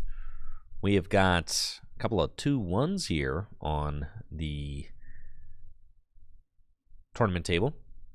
Jesse Lynch with the Dwixty, that is Dylan's Psychic deck featuring Dustnor. And Alex Carpenter also playing colorless. The Turbo Blaze variant Harambe is what they call it. And the 2-3-0 competitors are Ben Morse and John Patterson. John Patterson playing colorless, Ben Morse playing fighting. Kind of got a brief look at Ben Morse winning against Chase off stream in round number 3. And then obviously you got to see John take down Michael's grass deck last round. John has already been on 2 rounds so far this stream, so featuring a different match a little bit further down the table with both Jesse and Alex having a record of 2-1, competing for a spot in the top 4. But with a 21-player 5-round tournament, 4-1 could win the whole thing because there are only 2 undefeated players right now. Both Ben and John. One of those players will win, right? I guess, unless they tie. I mean, I guess. Yeah, one of those players will win. Maybe. But if one of those players does win, then that means that in the final round, there'll only be 1 undefeated player. And if that undefeated player loses in the final round, then there'll be a few players with a 4-1 record at the top. Those are some tough prizes there for Jesse, especially that Wobbuffet. You'd really like to have that Wobbuffet access early on. I mean, we've seen how much these colorless decks rely on the draw power of cards like Oranguru and Squovit, Bibarel. And without that draw power, I mean, things can really just screech to a halt. That Wobbuffet certainly helps to slow that deck down so that you can dictate the pace of the game. Wobbuffet is a card that is honestly starting to see a little bit less play in Psychic decks, which is craziness, right? Because Wobbuffet is very good against water, colorless, and grass. I mean, those 3 types it is like very good against. But Wobbuffet is extremely bad against the Psychic Mirror. Is literally useless in the Psychic Mirror, and is also very bad against fighting. I mean, it really doesn't do a lot against fighting. You know, it stops them from drawing with Soul Rock and Lunatone, like, sure, I guess, but that's just about it. While not putting on pressure itself.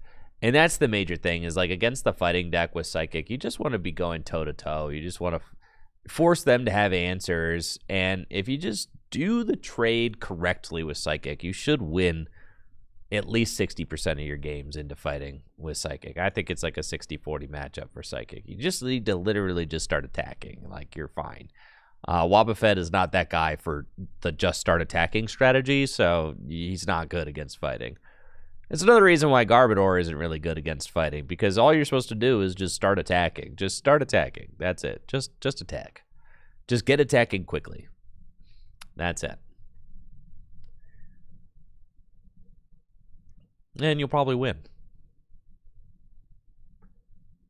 Alex, searching his deck. I think he's got a quick ball. Get things going up against a Cresselia and a Ralts. No, not a quick ball.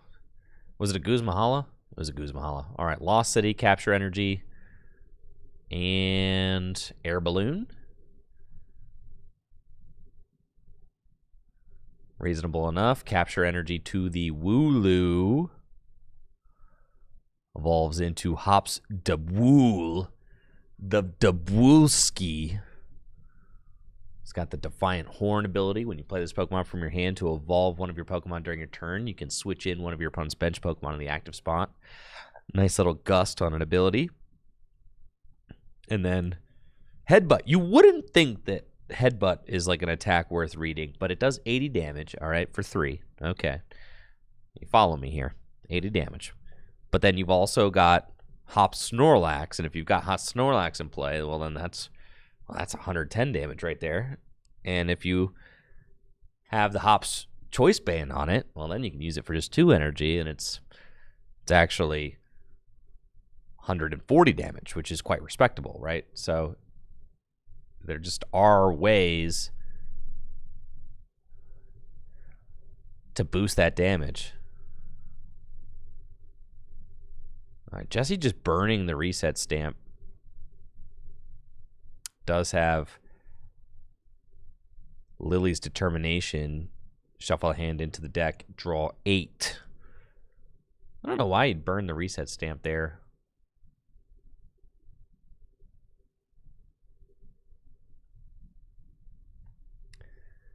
I feel like if you burn the reset stamp there, you're kind of just admitting that it shouldn't be in the deck.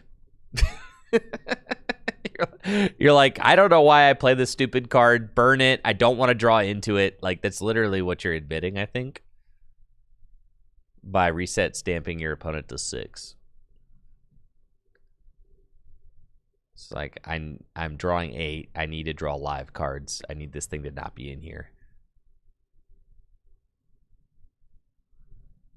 Evolution Incense. Jesse can go get Curlia. Start to refine his deck.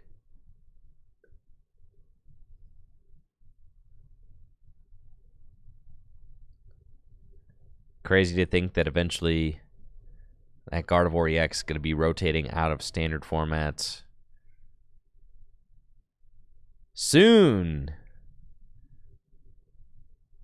Curlia has already left us in standard, but will live forever in Gym Leader Challenge, that's for sure. This card is just, and it's not just that the Curlia is good, it's that the whole line is good, right? Like, there's a bunch of pretty good Ralts, and then there's like Curlia is obviously insane, just has the refinement ability. Like, sure, lots of decks would love to have an extra little consistency boost like that, especially when you're evolving into either Gallade or Gardevoir.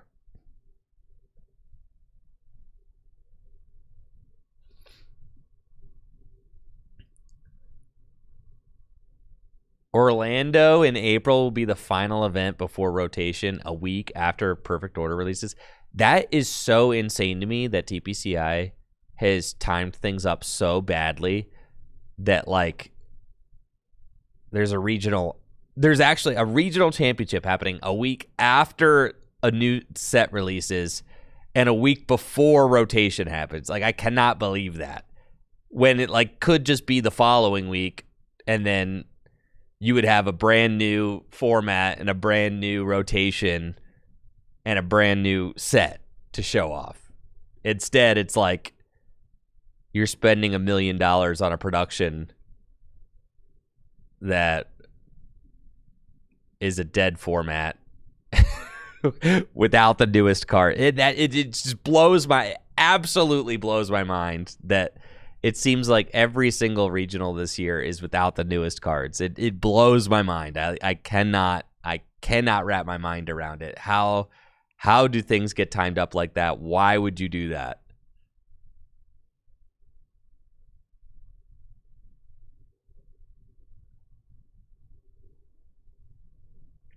Like, as one of, like,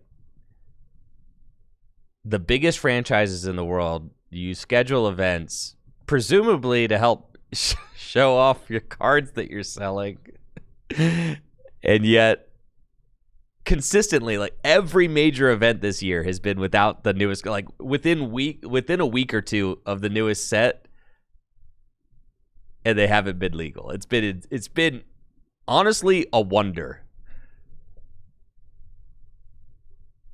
It's not like an anomaly like, oh, dang, you just missed the legality window on this one. It's like, no, dude, every single one is like, dang, dude, that's crazy.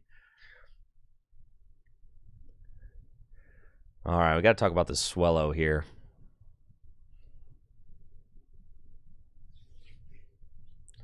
Rotation is April 10th, and we don't have an event until LA May 8th.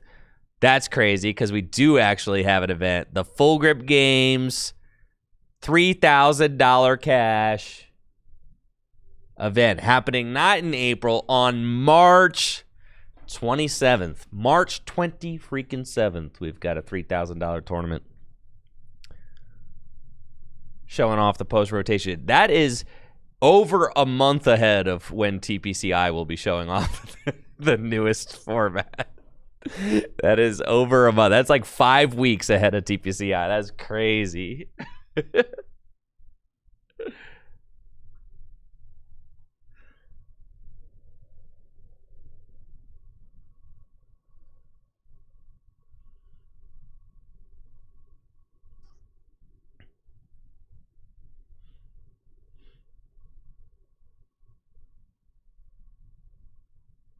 Yeah, so the deal with the Swellow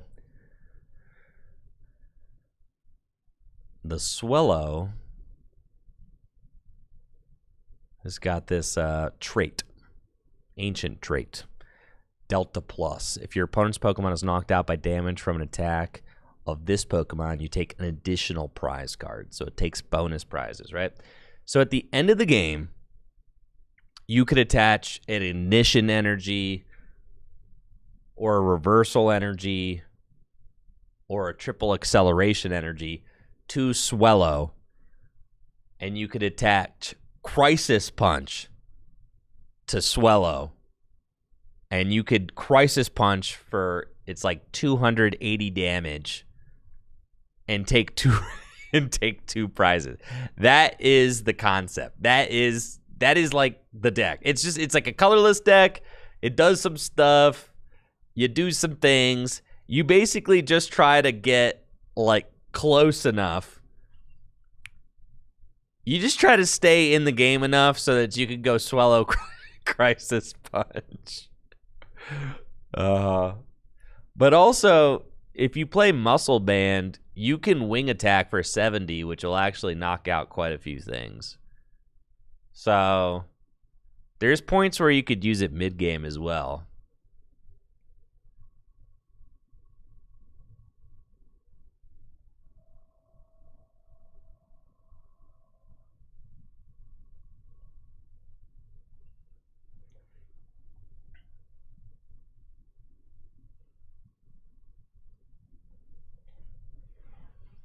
And we got Night Stretcher. Let's see what Jesse's doing over here. Got Gallade. Love me some Buddy Catch. Gallade. Goated Gallade. Was hearing on the podcast, on the Gym Leader Chat Lounge podcast, hosted by Ben Morse, Tony, and John Patterson, that apparently they were fielding hot takes from the chat, and there's some people, I think it was SBO from Turbo Blaze, said that Gallade is never worth playing over Gardevoir, the Gardevoir that I don't know, the one that used to be played. It's got the, like, look at the top two cards of your deck, draw the top two cards of your deck, attach Psychic if you want. That one. That to me is crazy. I mean, I just, that just, Shining Arcana, yeah. I understand Shining Arcana is like, all right, you know. Shining Arcana, it's not bad. I'm never going to, like, clown on you for playing Shining Arcana, but Gallade is just him, you know. Gallade is literally him. Like, you're tripping. Yeah, you're kind of tripping there.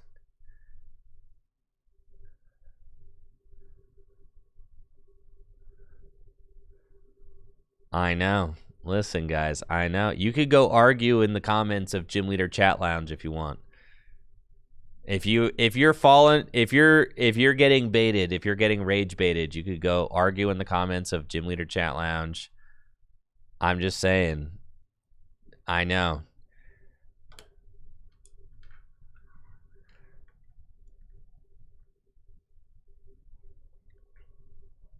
Okay, looks like Dubwool getting in. Yo, are we gonna see the play? All right, Dubwool bringing up Duskull. Duskull only got 50 hit points. We get a swing attack. Oh God! And there's the muscle band. And there's the triple acceleration energy. Here it is. Here it is. Holy crap. It's broken. It's broken, dude. It's freaking broken. There it is.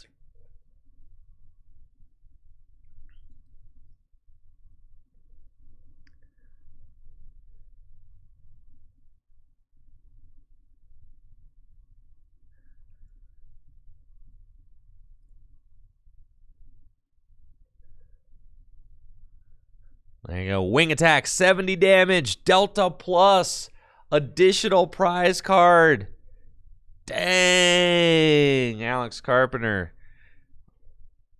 Really making this look convincing. That was nasty.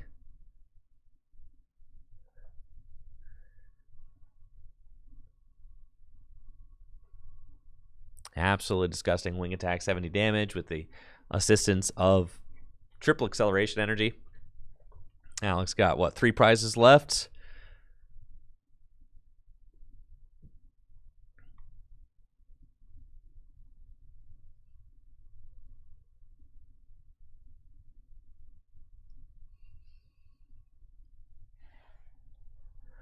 And we'll see. 3 prizes to 5. I mean, Jesse does have a pretty big hand to work with. Teammates and with Gallade, I mean, you can just go get whatever supporter you want.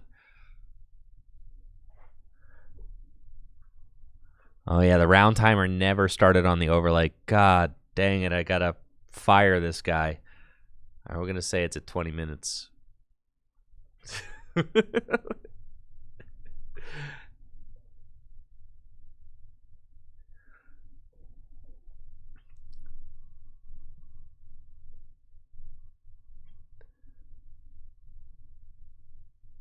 Yeah, I'm in the process of building a new overlay. I'm not happy with this one yet. I just kind of have all the information up here right now, but eventually maybe I'll go as far as to just actually hire somebody to do it. Somebody who's like good at graphic design. Graphic design is not my passion, folks. It's really not.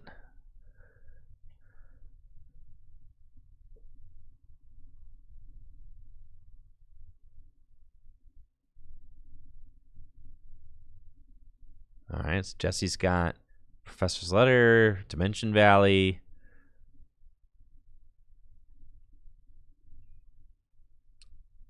Dimension Valley going to bump that Parallel City out of here.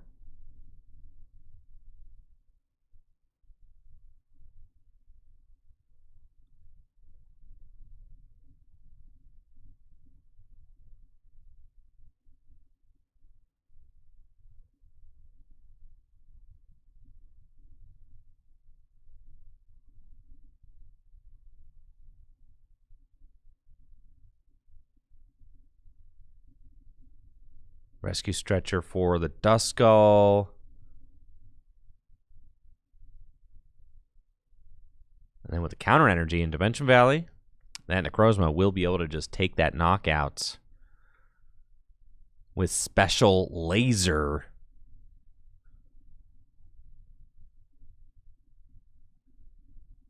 $160 damage. Easy KO.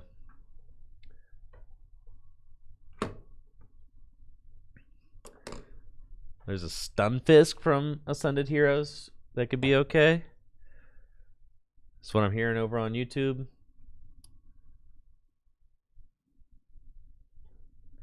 No, that's kind of troll. Pouncing Trap.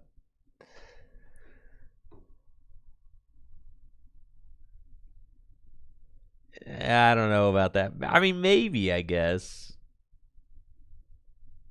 Like, what if you went Pouncing Trap into, like, Electivire spread, right? That's, like, that'd be, like, the hype play. But the problem is you're overkilling. You're, like, doing so much damage, right? You could Pouncing Trap into, like, Tapu Koko spread, I guess. But it's a little bit wombo combo-y. Pouncing Trap on the new Stunfisk says 30 damage. Defending Pokemon can't retreat. Next turn, they take 100 more damage.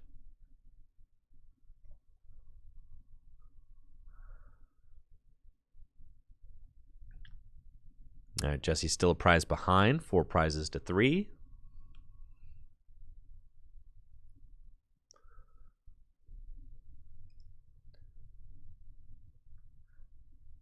Yeah, I do think that eventually, like, yeah, Jesse, you kind of have to knock out the Bibarel, right? Yeah, to try and mount the comeback with Iono or something. It's probably your only route. And that's you like have to play Parallel City. I feel like Parallel City is like a required card. There's so many decks, like I wouldn't even play the deck without Parallel City. Because just like if you give Gym Leader Challenge is in a point where like if you give an ability based deck all 5 of their bench spaces, they will just abuse you. They will make you look silly, right? Colorless is one of those wombo combo decks that like will just make you look silly. Milo Pump is one of those wombo combo decks that'll just make you look silly. If you let them just have 5 bench spaces unabated, like it's bad. You have to. Like Parallel City is like the great equalizer. You kind of have to play that card. I don't even think like Avery is okay, honestly, but I prefer Parallel because you can find it with other supporters, which is way more flexible.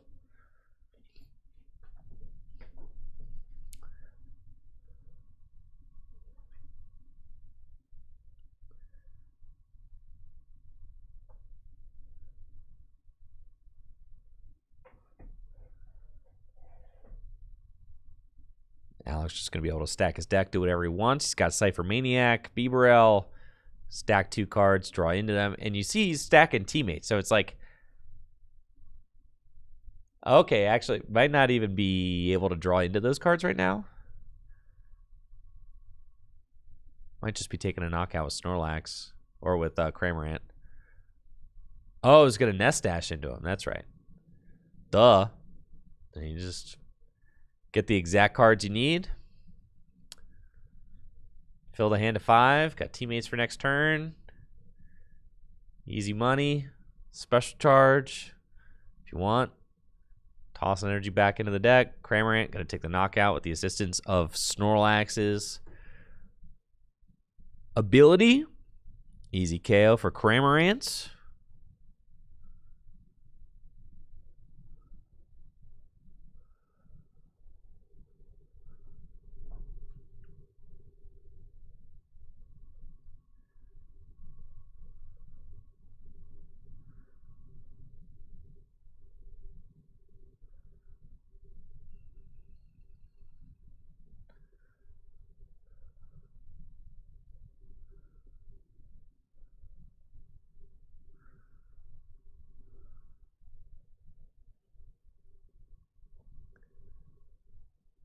Well, let's see what Jesse can do about this. 2 prizes left for Alex Carpenter versus 4 for Jesse. Scott Gallade leading the charge.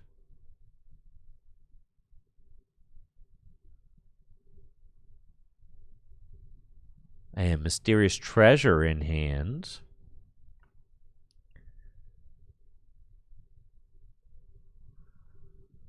Discard Marnie.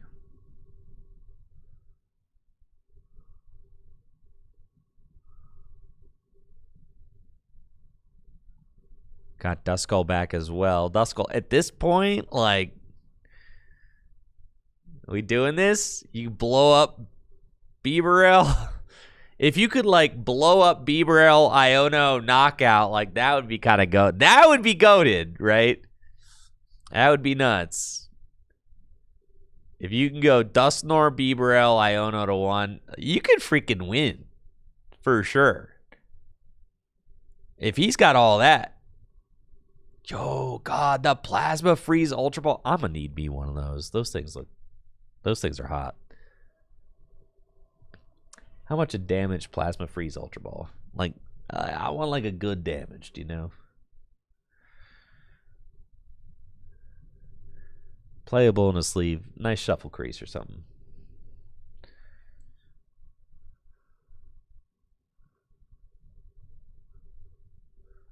Cool $300. Oh, yeah. Near mint $1,000.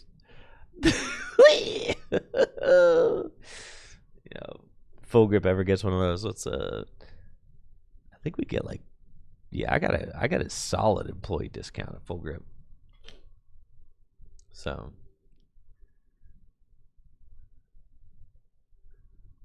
oh yeah, Brooke, didn't you pick one up in Milwaukee last year? I think you traded a star for it, like a Ladia star or something, I think.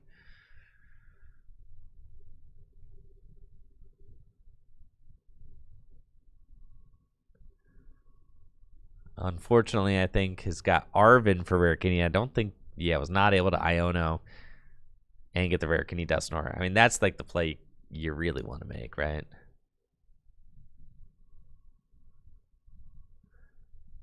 But you can't always get what you want. Yeah, Dusknoir, blow up the Bieberell. I mean, now Alex has just one prize remaining, right? But we'll also take Jesse off of Cram Turn. I mean, it's like pretty good. It's about as good as it gets, right? But all Alex has to go, Alex stacked teammates into his hand.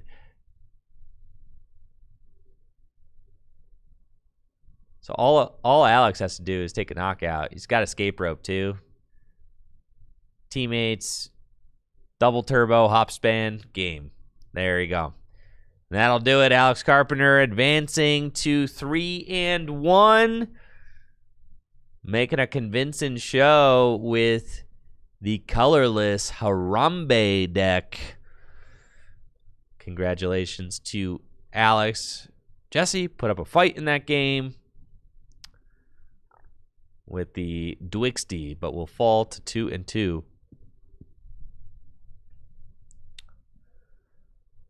Oh no. Cannot see the content. The content. Right, 4 prizes for Chase. And the Heart Gold Soul Silver energy on that Intellion. On the telly. Yo, we squalling out here, Squall boys. Let's go. The Squall Meister.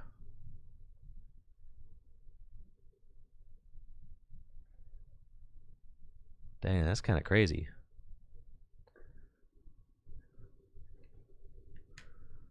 I think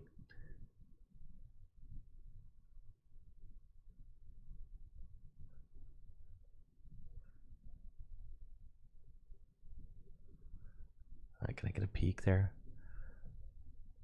It's 3 prizes for Ben. He's got Marshadow going. Yep. I mean, it's not what you want if you're John. Now, those two run a podcast together, the Gym Leader Chat Lounge. If you haven't already, definitely make sure to check it out. Over on YouTube, Morse Makes on YouTube, Gym Leader Chat Lounge. Cool podcast about Gym Leader Challenge formats. Ben also runs a website, morsemakes.com, where you can keep up with the weekly league results from Full Grip Games. So just lots of content. Ben really helping to, helping to create that content for this league. I mean, it's just incredible, right? All of the community support that we've got. Ben with his website and the podcast. We also got John Patterson and Tony Saya on the podcast as well.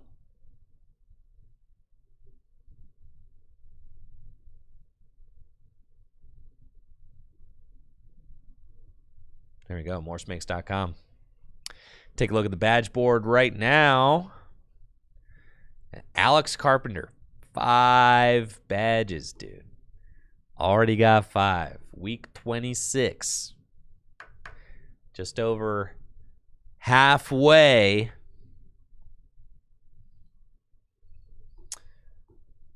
So what is it, 52 weeks in a year? There's 52 weeks in a year, right? Yeah, it's 52. I knew that. 52 weeks. We're just over halfway because we don't have Gym Leader Challenge on Thanksgiving. It's like a Thursday. We miss that every year. There might be another Thursday that we miss every year. I'm pretty sure we missed Christmas this year too. So we're a little over halfway, right? Because I think it was like New Year's and yeah, there was like a couple that we've missed because of holidays. I think it was like Christmas and New Year and Thanksgiving all got. Every year we miss Gym Leader Challenge League night because of Thanksgiving. But I think we also had like Christmas and New Year's were on Thursdays. Yeah. So it's 3 weeks missed this year. So that means it'll only be 49. So week 26, so we're over halfway. Alex Carpenter on track. Now, keep in mind, Alex Carpenter was the Gym Leader Challenge League champion in 2024, the Gym Leader Challenge League champion in 2025, and is now the Gym Leader Challenge badge leader in 2026. No fire. Fire. Yeah, fire is a tougher type to win with right now. It is. I would say that fire is the most difficult type to win with.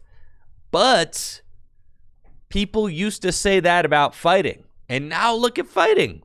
1, 2, 3, 4, 5 badges up there. Can we let fire players play one-off type Pokemon? All right, but what if we let...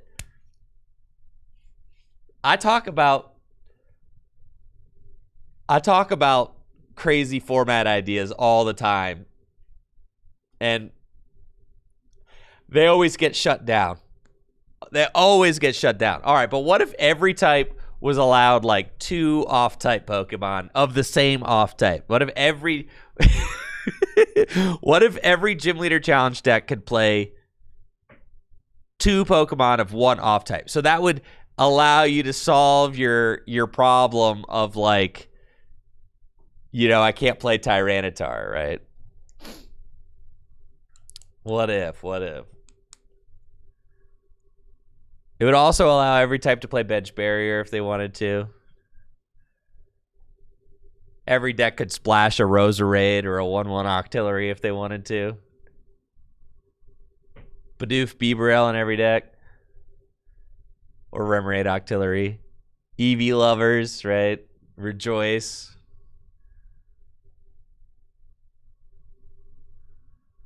The Pokemon that have dual type abilities are already allowed in Gym Leader Challenge decks. Oh, the abilities? No. The ability... it doesn't make it a different type Pokemon when you're building the deck.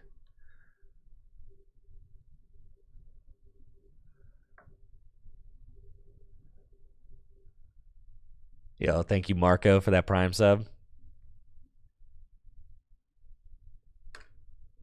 It would allow you to do things like play Steelix. All of a sudden, you can play cards like Steelix if you wanted to. You could play Tyranitar. And the real Hops, Cramorant, and Psychic. All right, that Hops, Cramorant would be a menace. Scizor. Right. It would allow more fun things. I think. Now, every time I bring this up, it gets shot down. You could also I could also rewrite the rules to Gym Leader Challenge format. Yeah, Talonflame Stexon. Yeah. I could just rewrite the rules to Gym Leader Challenge format. Now that the format is like big enough and popular enough, I could rewrite the rules to the format to just allow you to play the pre-evolutions of a type. But I hate how complicated that would make the rules. I hate that. I hate that.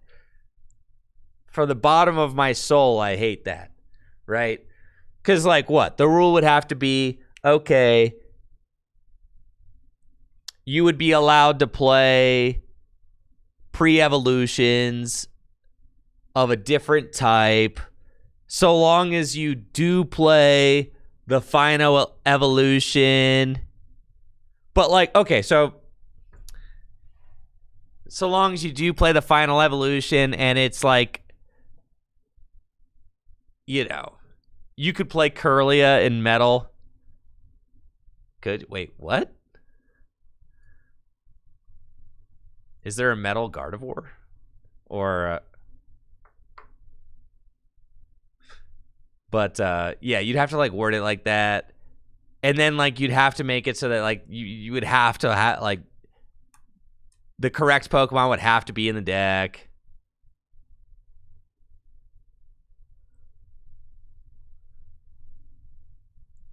But I don't know. I do wish like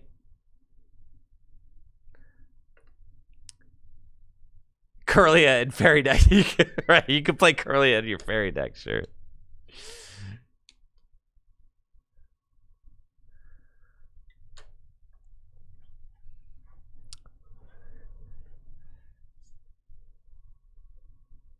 So that, but like, doesn't that just make things more sloppy though?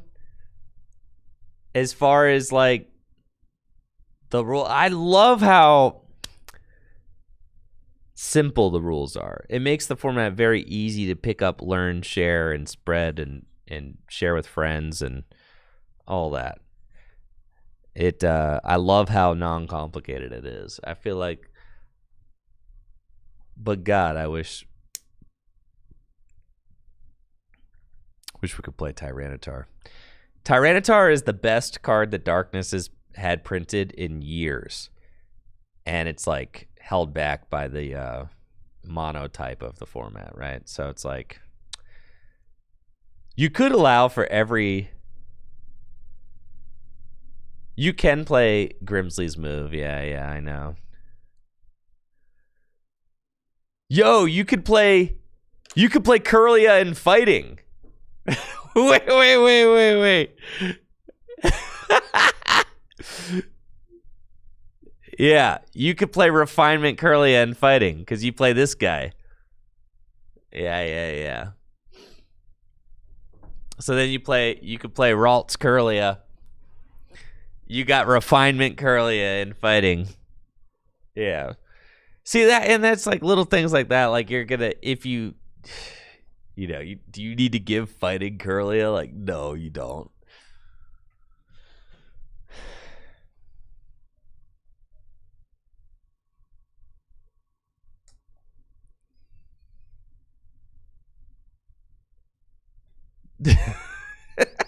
Oh my God. And this card is like good, right? Like this is a good card.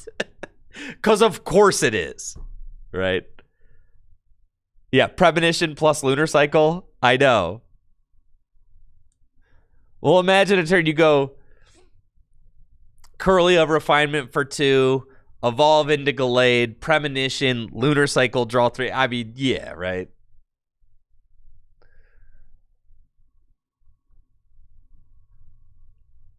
The Gallade is good. The attack is very good. For 2 colorless energy, 130 on a supporter, that is quite good.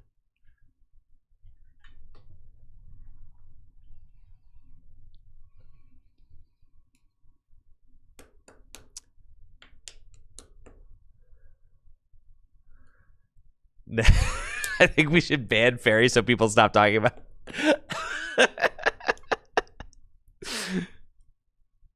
I like keeping fairy around as like a pet. It's nice, you know? I think it's hilarious when people talk about fairy.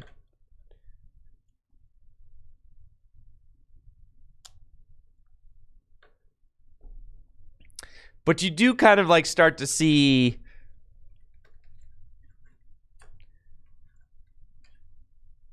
Yeah, you would be giving fighting. You would be giving fighting access to Ralts and Kirlia if you allowed all pre-evolutions. That's crazy. That is crazy, huh? Yeah. Wow. You would be giving Darkness Tyranitar. You would be giving Lightning, what, like Vikavolt?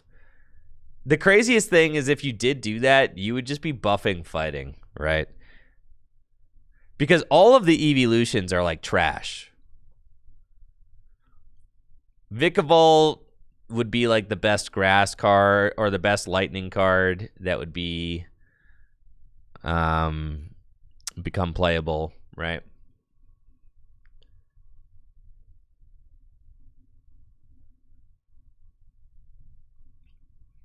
But I don't even think that, like, Lightning doesn't really like playing Stage 2 Pokemon, so.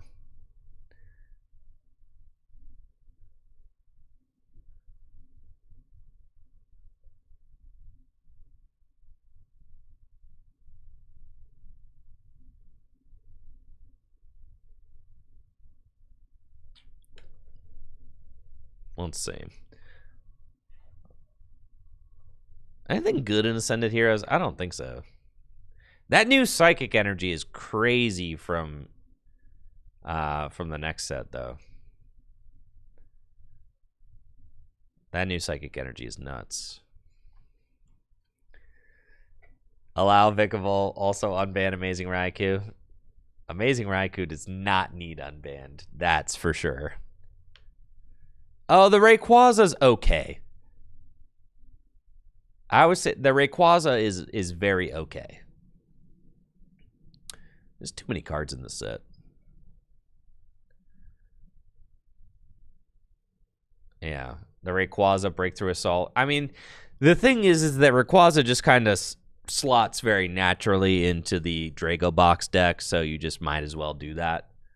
I would play this, especially since it has Dragon Claw, which works with the Dragonium Z. I actually like Dragon a lot more with this card included.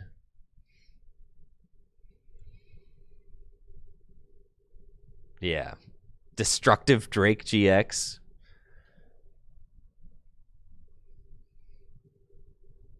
Yeah. So the Pokemon has to have the Dragon Claw attack. And now there's actually like a lot of dragons that are meta that have the Dragon Claw attack now. You've got this Rayquaza. You've got Drampa and Druddigon all have it, right? So, like, I mean, honestly, you can get to a point where you quit playing this Drampa because this Drampa is, like, not even that good. This Drampa kind of sucks, I'm going to be honest. Putting 3 energy on this thing. The best thing that this Drampa is good at is just taking a Wishful Baton. It can receive the energy from a Wishful Baton and doesn't really care what energy they are. That's the best thing about that Drampa, for sure. And it had Dragon Claw, so, like, that's nice.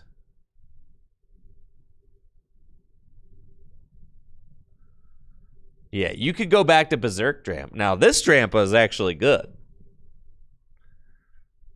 Yeah, we could go back to Berserk Drampa. It's true.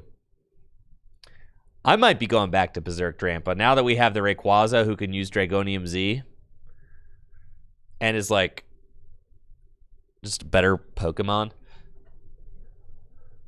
Yeah, Berserk Drampa is way cooler. I agree. Yeah, I could see that. Yo, you could put the pieces in the deck to allow you to get the turn 160 as well.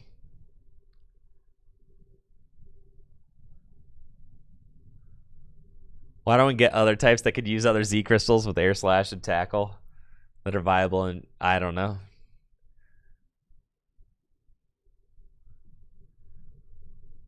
Well, those ones aren't even good, right? Let's see, Flyinium. Like, these guys aren't even worth using. Speeding Strike, 4 energy. That's pretty good, though. I mean, invincible, but 4 energy when he... All right, that's pretty good. That's pretty good. But the other one is definitely not good. It's like... I forget what it is. It's like speeding, rolling, tackle, something, something.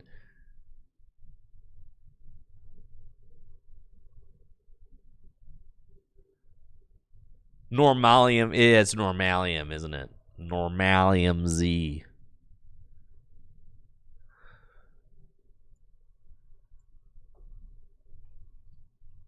Barreling Blitz. See, I knew it was something like that. 4 for 200? Okay.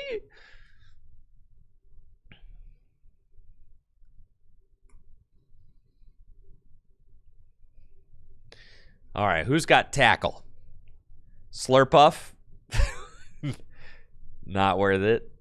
Piplup? Couldn't see it. Miltank? Couldn't see it.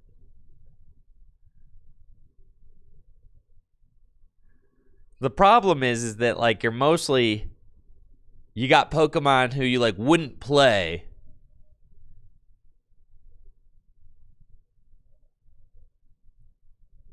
You, like, wouldn't play these guys. The Silicune, I...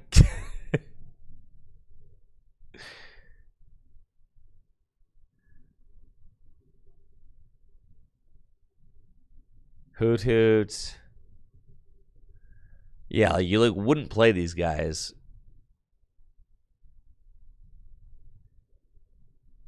Just to play them. You could play Q-Font in your metal deck, I guess.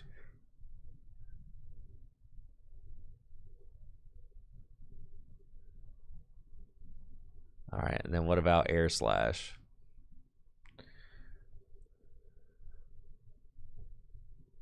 Our final match is coming up. Swanna? My goat. Swanna, Noctowl.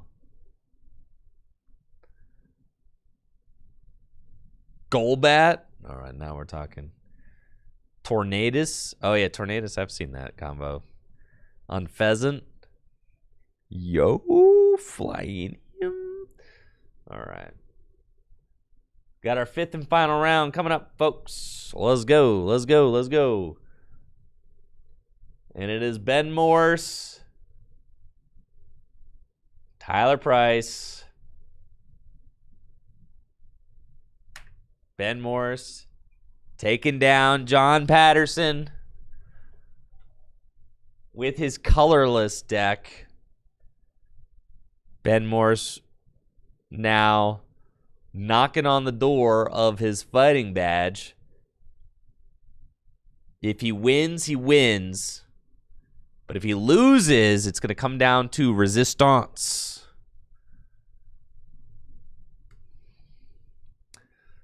Come down to the resistance. Yes.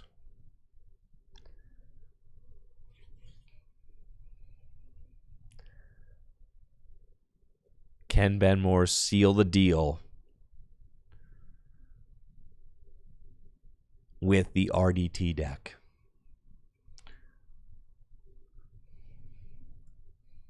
Four 4-0.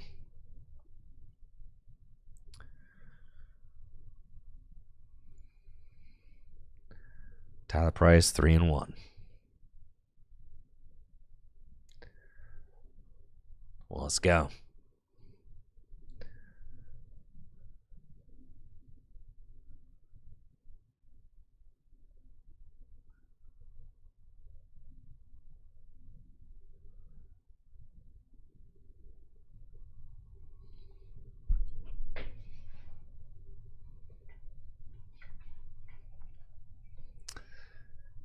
No more psychic cards here. Actually, I don't know what Tyler's playing. I don't know what Tyler's playing. So we'll have to see what Tyler's playing. Not sure. Psychic. Ah, so we will get psychic. Okay, Tyler could upset. Could upset. Certainly won't write it off. Again, I've said it before. You just need to start attacking. Just start attacking. Don't mess around. Don't try to do anything cute. Just get Boulder out there. Start swinging.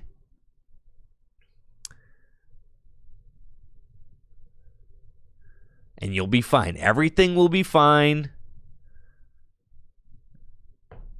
Get your ability boys set up like a Xatu or a Malamar. Start juicing extra energy into play as quickly as possible. Start swinging as quickly as possible. You should win.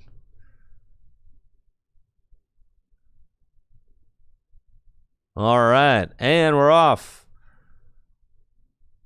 The 5th and final round, Gym Leader Challenge League Nights. We've got Psychic versus Fighting. Kind of a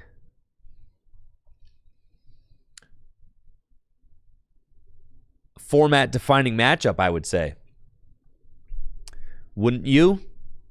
Psychic and Fighting, two of the strongest decks in Gym Leader Challenge right now. Tyler Price looking to get on the Full Grip Games badge board with his Psychic deck. Ben opens Riolu Pass. Tyler's got a good opening hand. We see Buddy Buddy Poffin. Fog Crystal. Can he end it? If he had Dimension Valley, could... You know? Could possibly end it all. Looks like Tyler is playing a Dusknoir build as well. Maybe this is the...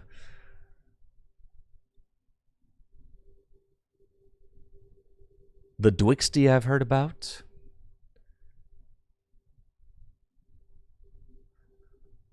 With the Dusknoir build, I mean, you got a lot of options. You got a lot of flexibility. Just... Really, though, for Tyler, I'm just looking for a consistent start. Like, can we just get good, consistent start going?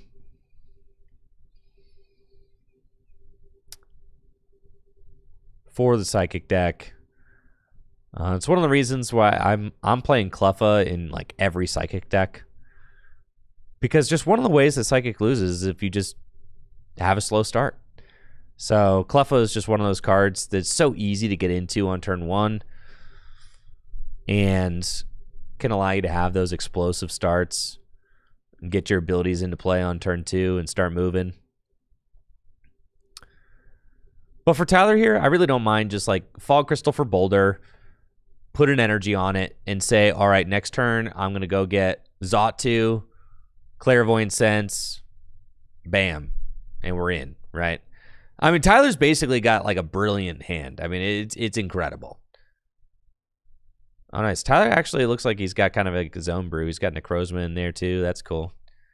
I do love Necrozma. Yeah, slap Psychic Energy onto the Boulder.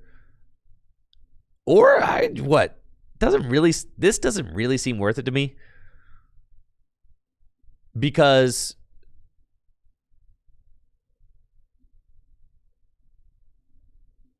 All right, so I'll tell you...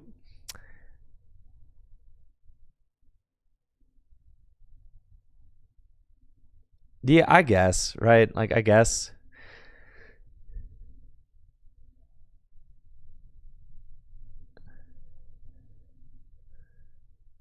I think I would rather see the energy on Boulder. Okay, here's why I'd rather see the energy on Boulder. Because all Ben needs to do is go Soul Rock Knockout, right? And then Tyler loses an energy for no reason. So I think it's like little plays like this that you could just lose the game. Like Tyler could just lose the game because he attached the energy in the wrong spot, right? And it's the little micro decisions like that where it's like you could easily lose this entire game because you attached that energy to the wrong guy there, right? But Gym Leader Challenge isn't a format it's not like as formulaic as maybe standard matchups are, right? So it's not like oh, well, if I'm playing a Dragapult deck, like I know where to put my energy every time because the games unfold the same way every time. Like, no. Here, it's just basics, right? Like you just put the energy on the boulder because you know that the Inkay might get knocked out. And if the Inkay does get knocked out, then you want to be able to promote a boulder with an energy on it and go Adjusted Horn KO, right? But then if the Inkay doesn't get knocked out, then you could always attach to the Inkay, use Psychic, or attach to the Inkay and use either Psychic Recharge or Clairvoyant Sense to accelerate an extra energy into play the following turn onto your bench boulder, and you could still get the knockout. So attaching the energy to the boulder increases your odds of getting a knockout on turn 2 by a lot, while attaching the energy to the Inkay does absolutely nothing. It didn't even threaten game because, like, I think the Inkay does 30 damage on a coin flip, so it would have been 60 damage. Like, you're 10 short. I mean, like, obviously, if you're going for game, like, go for it, right? It's a 50% chance you win on the spot. Like, sure, that's fine. But that wasn't even the situation. So,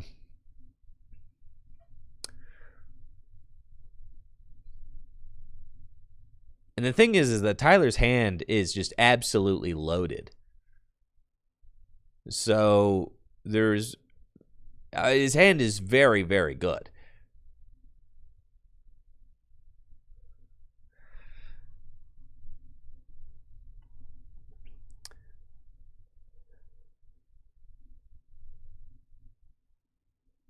But but like little sub-optimizations like that though can spell disaster. I mean, it can.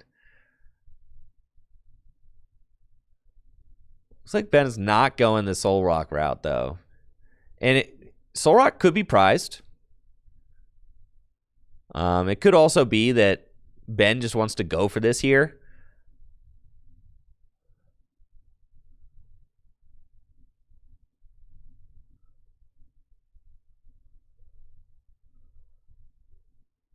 And put pressure on Tyler to do something about it.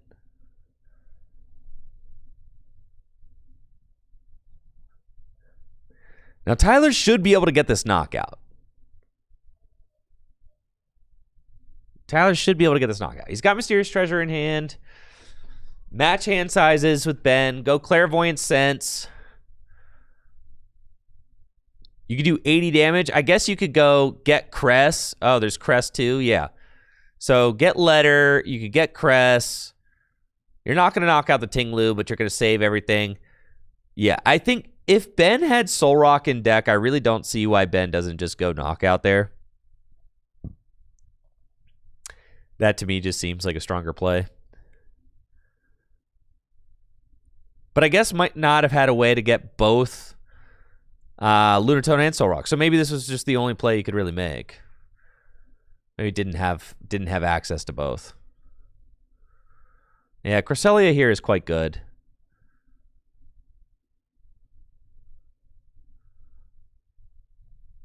Yeah, the Cresselia is going to do a lot. It's really going to get in there.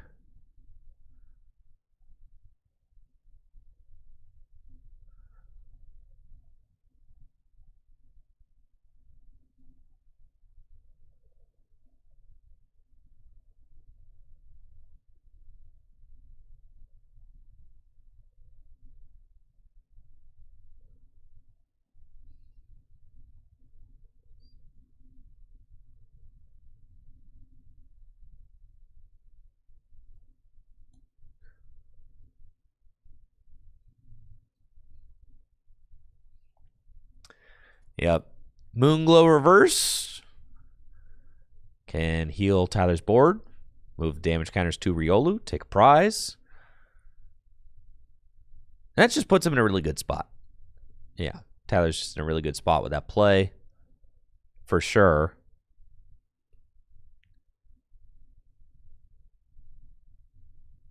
And that's exactly how you want to use Cresselia. You don't want to like wait for damage to pile up and then try to do it at the end. Like you just want, as soon as fighting uses Tinglu, you want to crest the damage right away. just get that damage right on out of there. Because then it's like you just make it so that Ting Lu is just a waste of an energy attachment.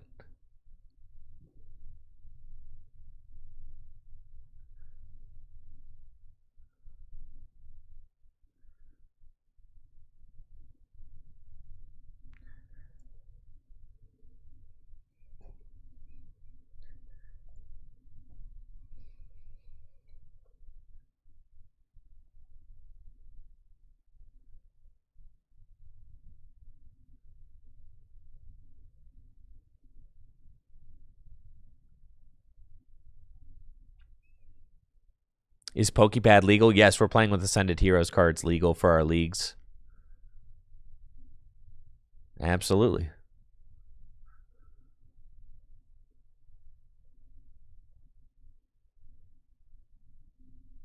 Ben might just be stuck. I mean, you don't even want to attack with Ting Lu here into... Okay, if you have a stadium, it's still... I mean, like, it's tough, though, right? Like, do you even do this? You're like, this sucks.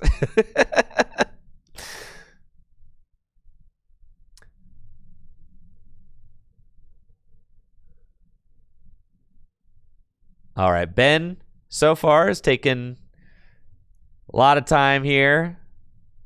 And check the discard. All right, I see Ben's strategy is to go for the tie. Because if he gets the tie, then he guarantees win. All right, Ben. Everybody here watching sees your play, Ben. You got everybody here, bro. They're all on to you.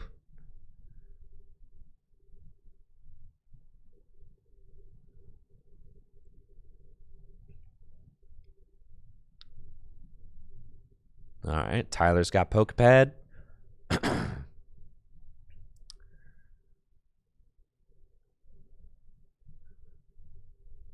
Pokepad can go get Cress. Or not Cress, Curlia.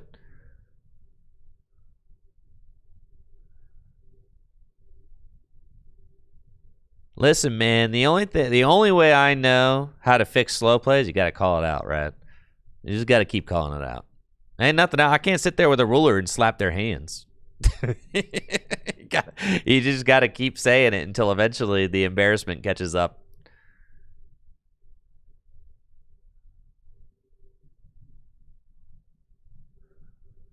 All right, you got to hope that the shame kicks in.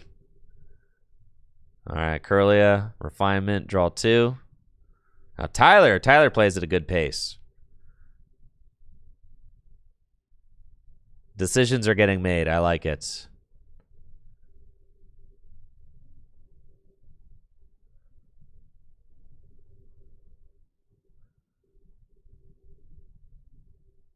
And we're just going to see another Moonglow reverse from Tyler. Just put the energy onto, like...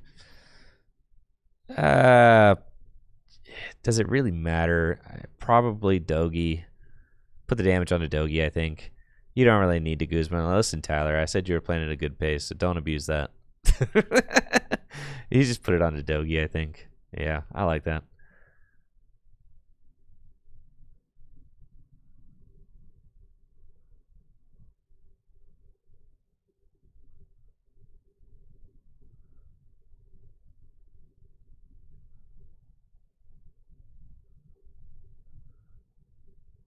We got Gong from Ben. Moonglow reverse. Yep, moved 20 from everything over to Dogi. I almost... now that I'm kind of like thinking on this more, I think I would have preferred the damage counters to go to Ting Lu. And here's my reason. Because you could 2-hit KO the Ting Lu with Crest by doing that, right? So you're still not like, say Ting Lu swings again, right? Would that actually knock out the Duskull if he did?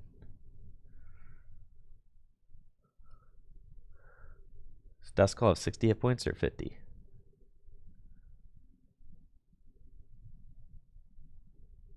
$60, right? I think so. Yeah, that's 60 hit point Duskull. Yeah.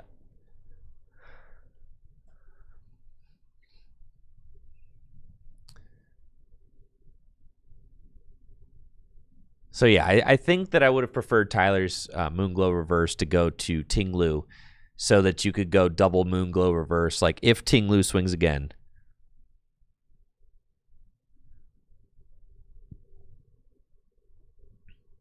Then you've got a knockout, right? Because now, I mean, like, Moonglow Reverse is not even going to knock out, like, a Solrock. Ben will eventually run out of stadiums, though. I mean, there's that.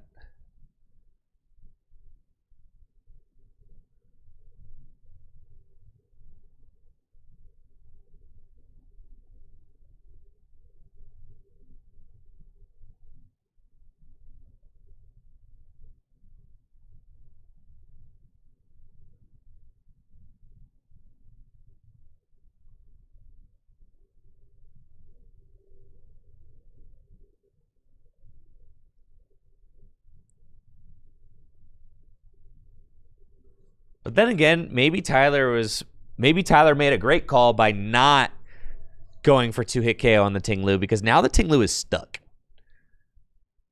I mean, next turn it can actually take a knockout. So no, actually, I do defend this. I think Tyler should have Moonglow reversed the Tinglu last turn, because now you can Moonglow reverse,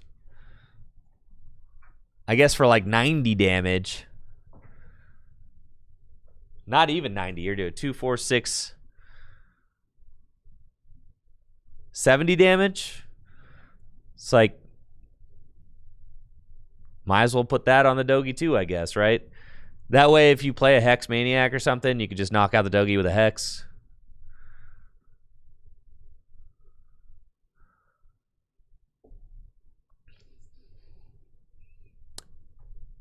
This Tinglu is going to start swinging next turn. And it does 110 damage.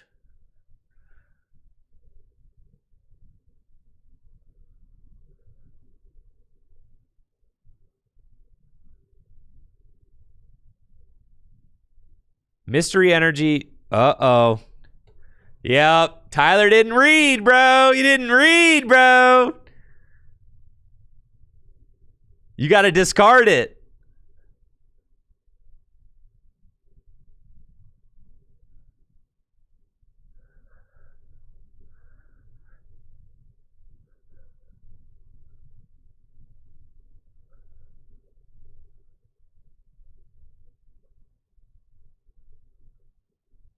Now they're gonna beef about that, because Ben's gonna say, no, you retreated it. You have to discard the Mystery Energy.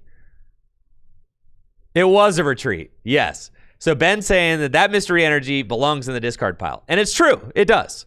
So yeah, Tyler's asking, can I retreat this Psychic from hand? And Ben's gonna say no, because you retreated the Mystery Energy, and Ben's correct. He did.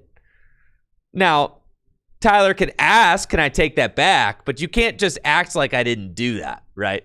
So it's in Tyler's, the ball's in, Tyler has to ask, can I take that retreat back? Because the retreat was a legal play. It just requires that the Mystery Energy goes to the discard pile. And Ben, in the finals of his tournament here, is not going to say, yeah, you can take that retreat back. So I get it, you know.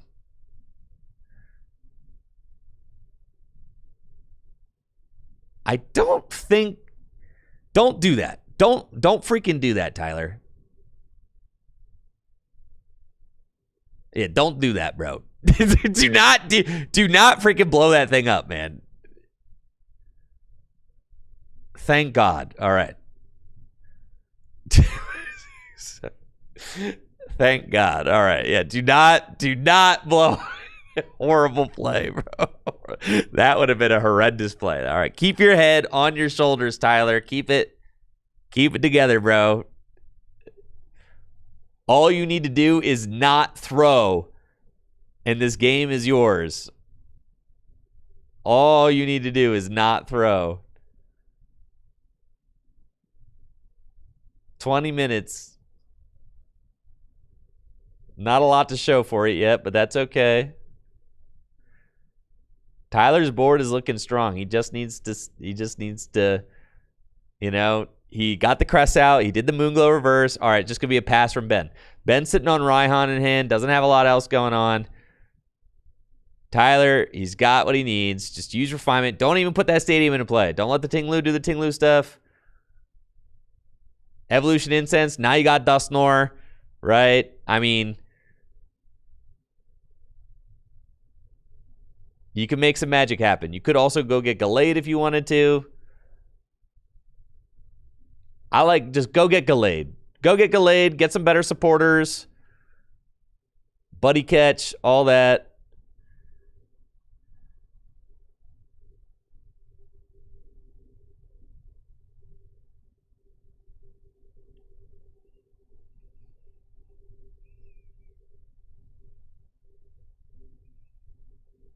You just definitely need to continue finding energy. If you're Tyler, just keep finding energy and you're good.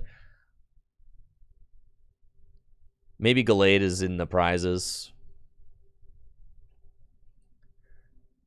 Could be a funny situation where neither player really has much going on. But Boulder can probably take this knockout. Yeah, Psychic Recharge to Boulder. All right, that's what it looks like we're going to see. All right, and the Dust... Okay, I like this now.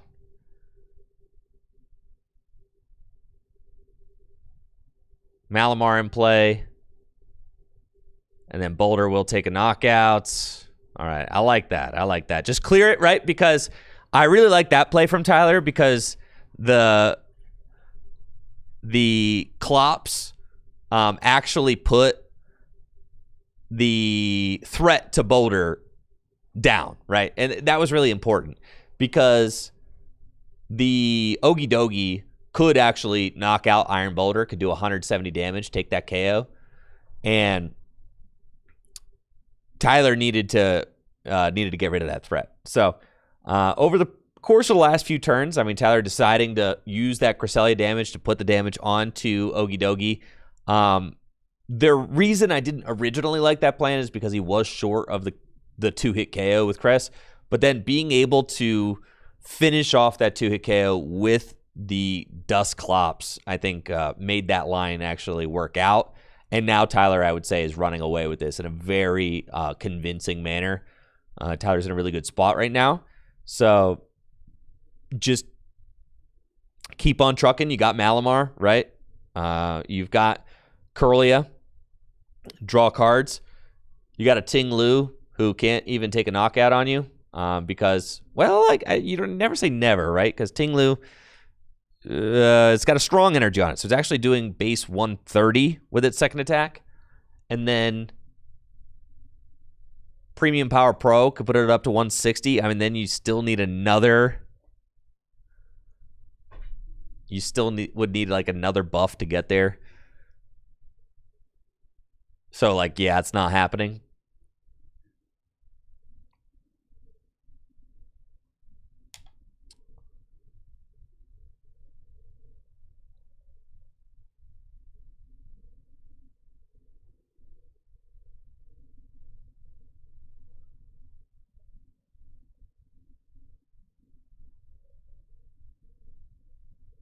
All right, got training courts. Uh-oh. Ain't no fighting there, dude. Well, training court is in play.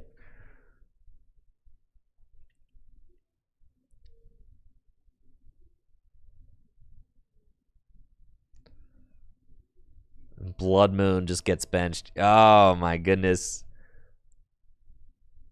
This sucks.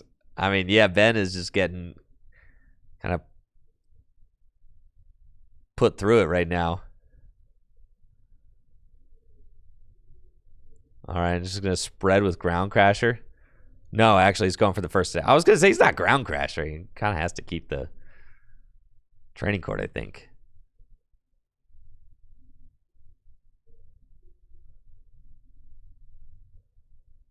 Okay, there's the Dust Clop, the Dusknoir, but that doesn't matter now. Tyler just needs to match hand sizes. So it needs to be focusing on how to do that. Has gear in hand. You probably just want to let that fly because you got to get into a supporter. But you probably want to Curlia first so that you can dig deeper into your deck. Because I think in order to match hand sizes, you're probably going to need to play a hand resetting supporter. But that's what Tyler's like thinking through right now. Like, can I match hand size? So it's correct to like hold off on using Curlia until you think. And maybe Tyler did find out like I could actually thin my hand down to a hand match if I don't use Curlia. Yeah, a card like Arvin could help, though. Guzmahala definitely helps to match hand size. So that's nice. I think Arvin or Guzmahala seem like the cards you're definitely going to grab.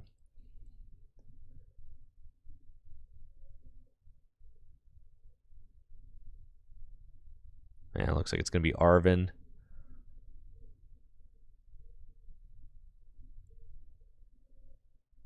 And then we'll shuffle up. I think Ben might only have one card in hand. And I think Tyler is shuffling up because he wants to Curlia first and then play Arvin. Guzmahala probably could have gotten the hand match, though. Discard 2 other cards from hand in order to play Guzmahala.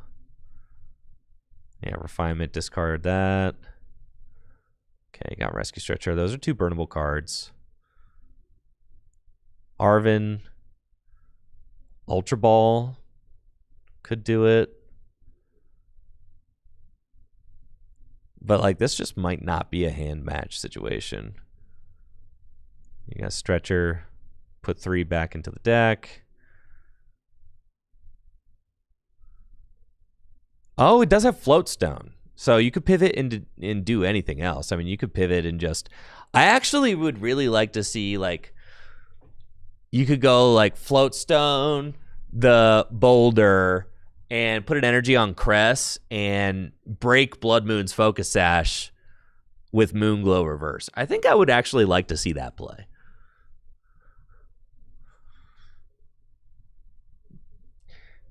I think I would have opted to keep the energy, but it doesn't really matter, I guess, because you can just put it back down. You completely heal it. So actually, I don't mind this at all. And you put the Float Stone on the Malamar, right? Psychic Recharge, 1 energy to Boulder. Or unless you're hand matching, then you got like a complete heal. I mean, if you can hand match down to... Oh, and he's got the Field Blower, so he doesn't even need to break the Sash. That's crazy. And then if he can Arvin and hand match, this is so filthy. If he's got the hand match too... And you do. He does have the hand match. Wait, you got the hand match. Why are we doing this if you got the hand match? Oh, Wondrous Patch. That's crazy.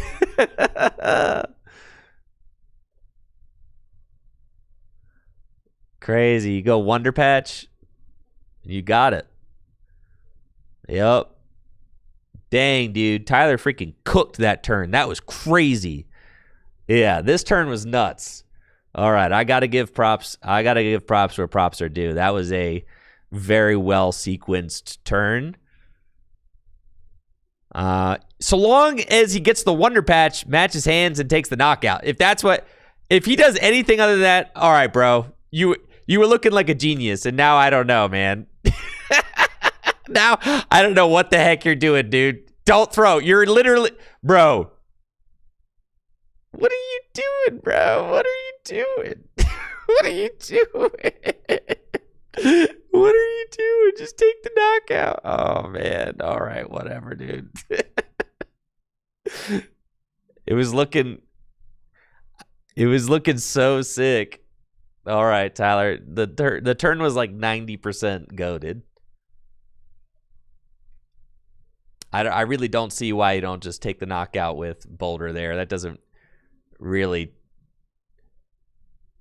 It doesn't make any sense to me, right? His last card is Rare Candy. Yeah, there's like... I have no idea what he's doing. He's just going to go Filch. There's just no need to do... Like, you matched the hand. You went through all that. You matched the hand size. You got all the way down to one card in hand. You went through all that to match the hand size. Tyler, what are you doing? Ben is going to be able to tie you. I'm telling you, give Ben will tie you, bro. Ben will. He will tie you, bro.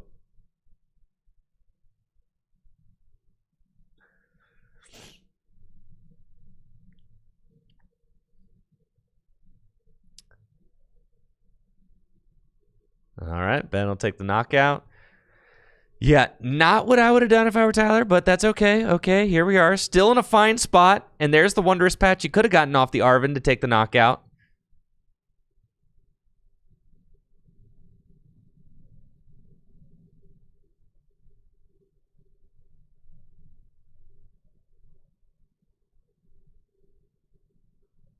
There's really nothing. Just match hand sizes and swing. But now, Tyler, just, okay, refinement away the Lily. You ain't playing that Lily, bro.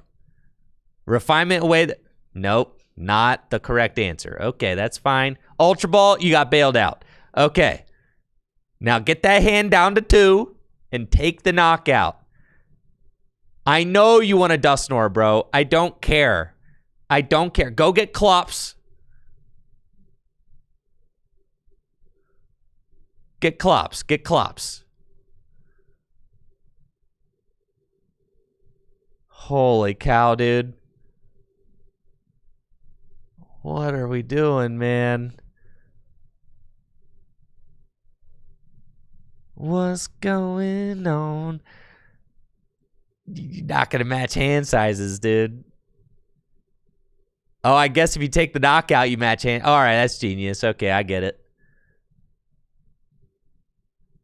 No, you don't, because now he has 3. Now you have to play the stupid Lily. And now you're not going to match hand sizes again. It just wasn't worth it. Like, it wasn't worth it, right? It wasn't worth it. Like, yeah, you got like the Dusknoir, but it was, and this is my problem with Tyler's line here, is that he is valuing using Dusknoir rather than just do like the thing that wins you the game. The thing that wins you the game is knocking out the Ting Lu. Ben has nothing on board, nothing to be done. He's literally nothing going on. All you have to do is knock out the Ting Lu and you win. Instead, all of this.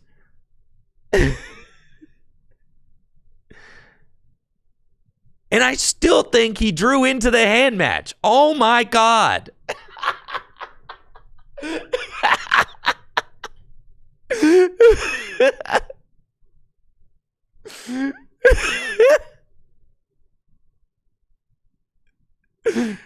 Good Lord. You know, when you're goated, bro. Like, whatever.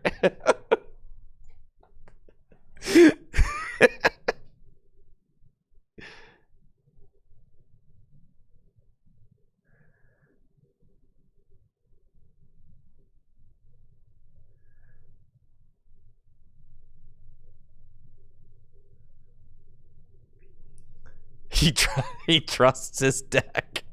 Yeah, Ben about to reset stamp the 1. Yeah. But with Curlia in play, it's like, that's a guaranteed hand match. No, it's not. I was thinking N or Iono or something.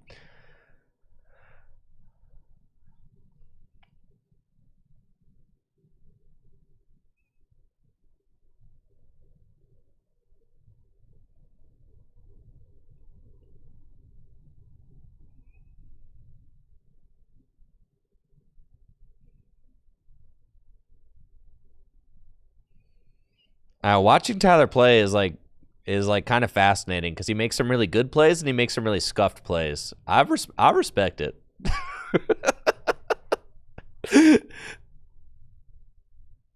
You know, some plays are like really good, and then some plays you're like, holy crap. What a roller coaster.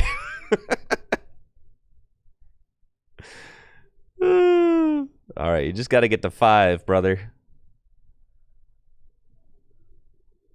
N doesn't do it. Tulip and just get some. Tulip! Tulip and get some. Tulip! What are you doing?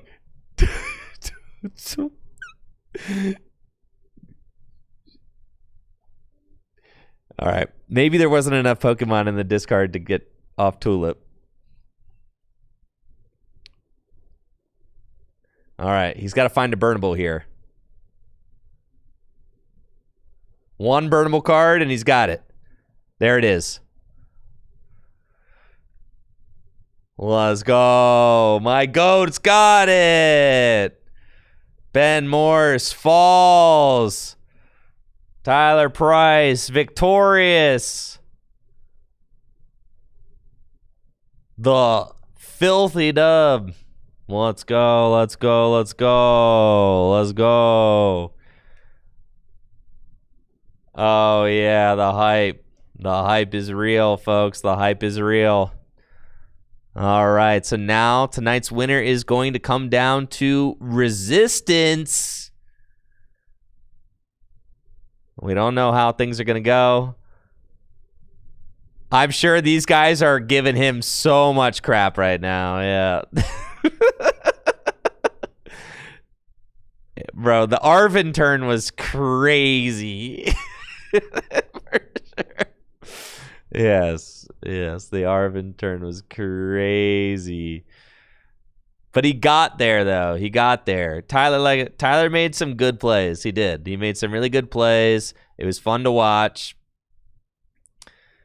Kept me on the edge of my seat, that's for sure. Yeah.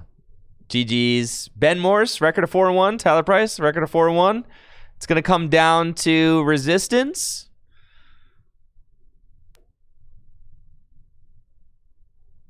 Looks like some of our other games are still wrapping up.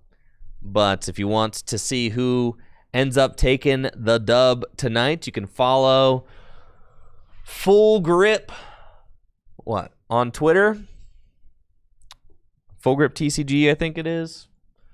Full Grip Official. What is it? Something like that. Natalie will end up posting. It's at Full Grip TCG on X, the everything application. Yeah. Anyways, we'll be posting the winner there tonight, so you can see who ends up taking the win on Resistance. That's going to do it for me. I'm out of here. You guys have a great night. I'll see you tomorrow for another Pokemon TCG live stream.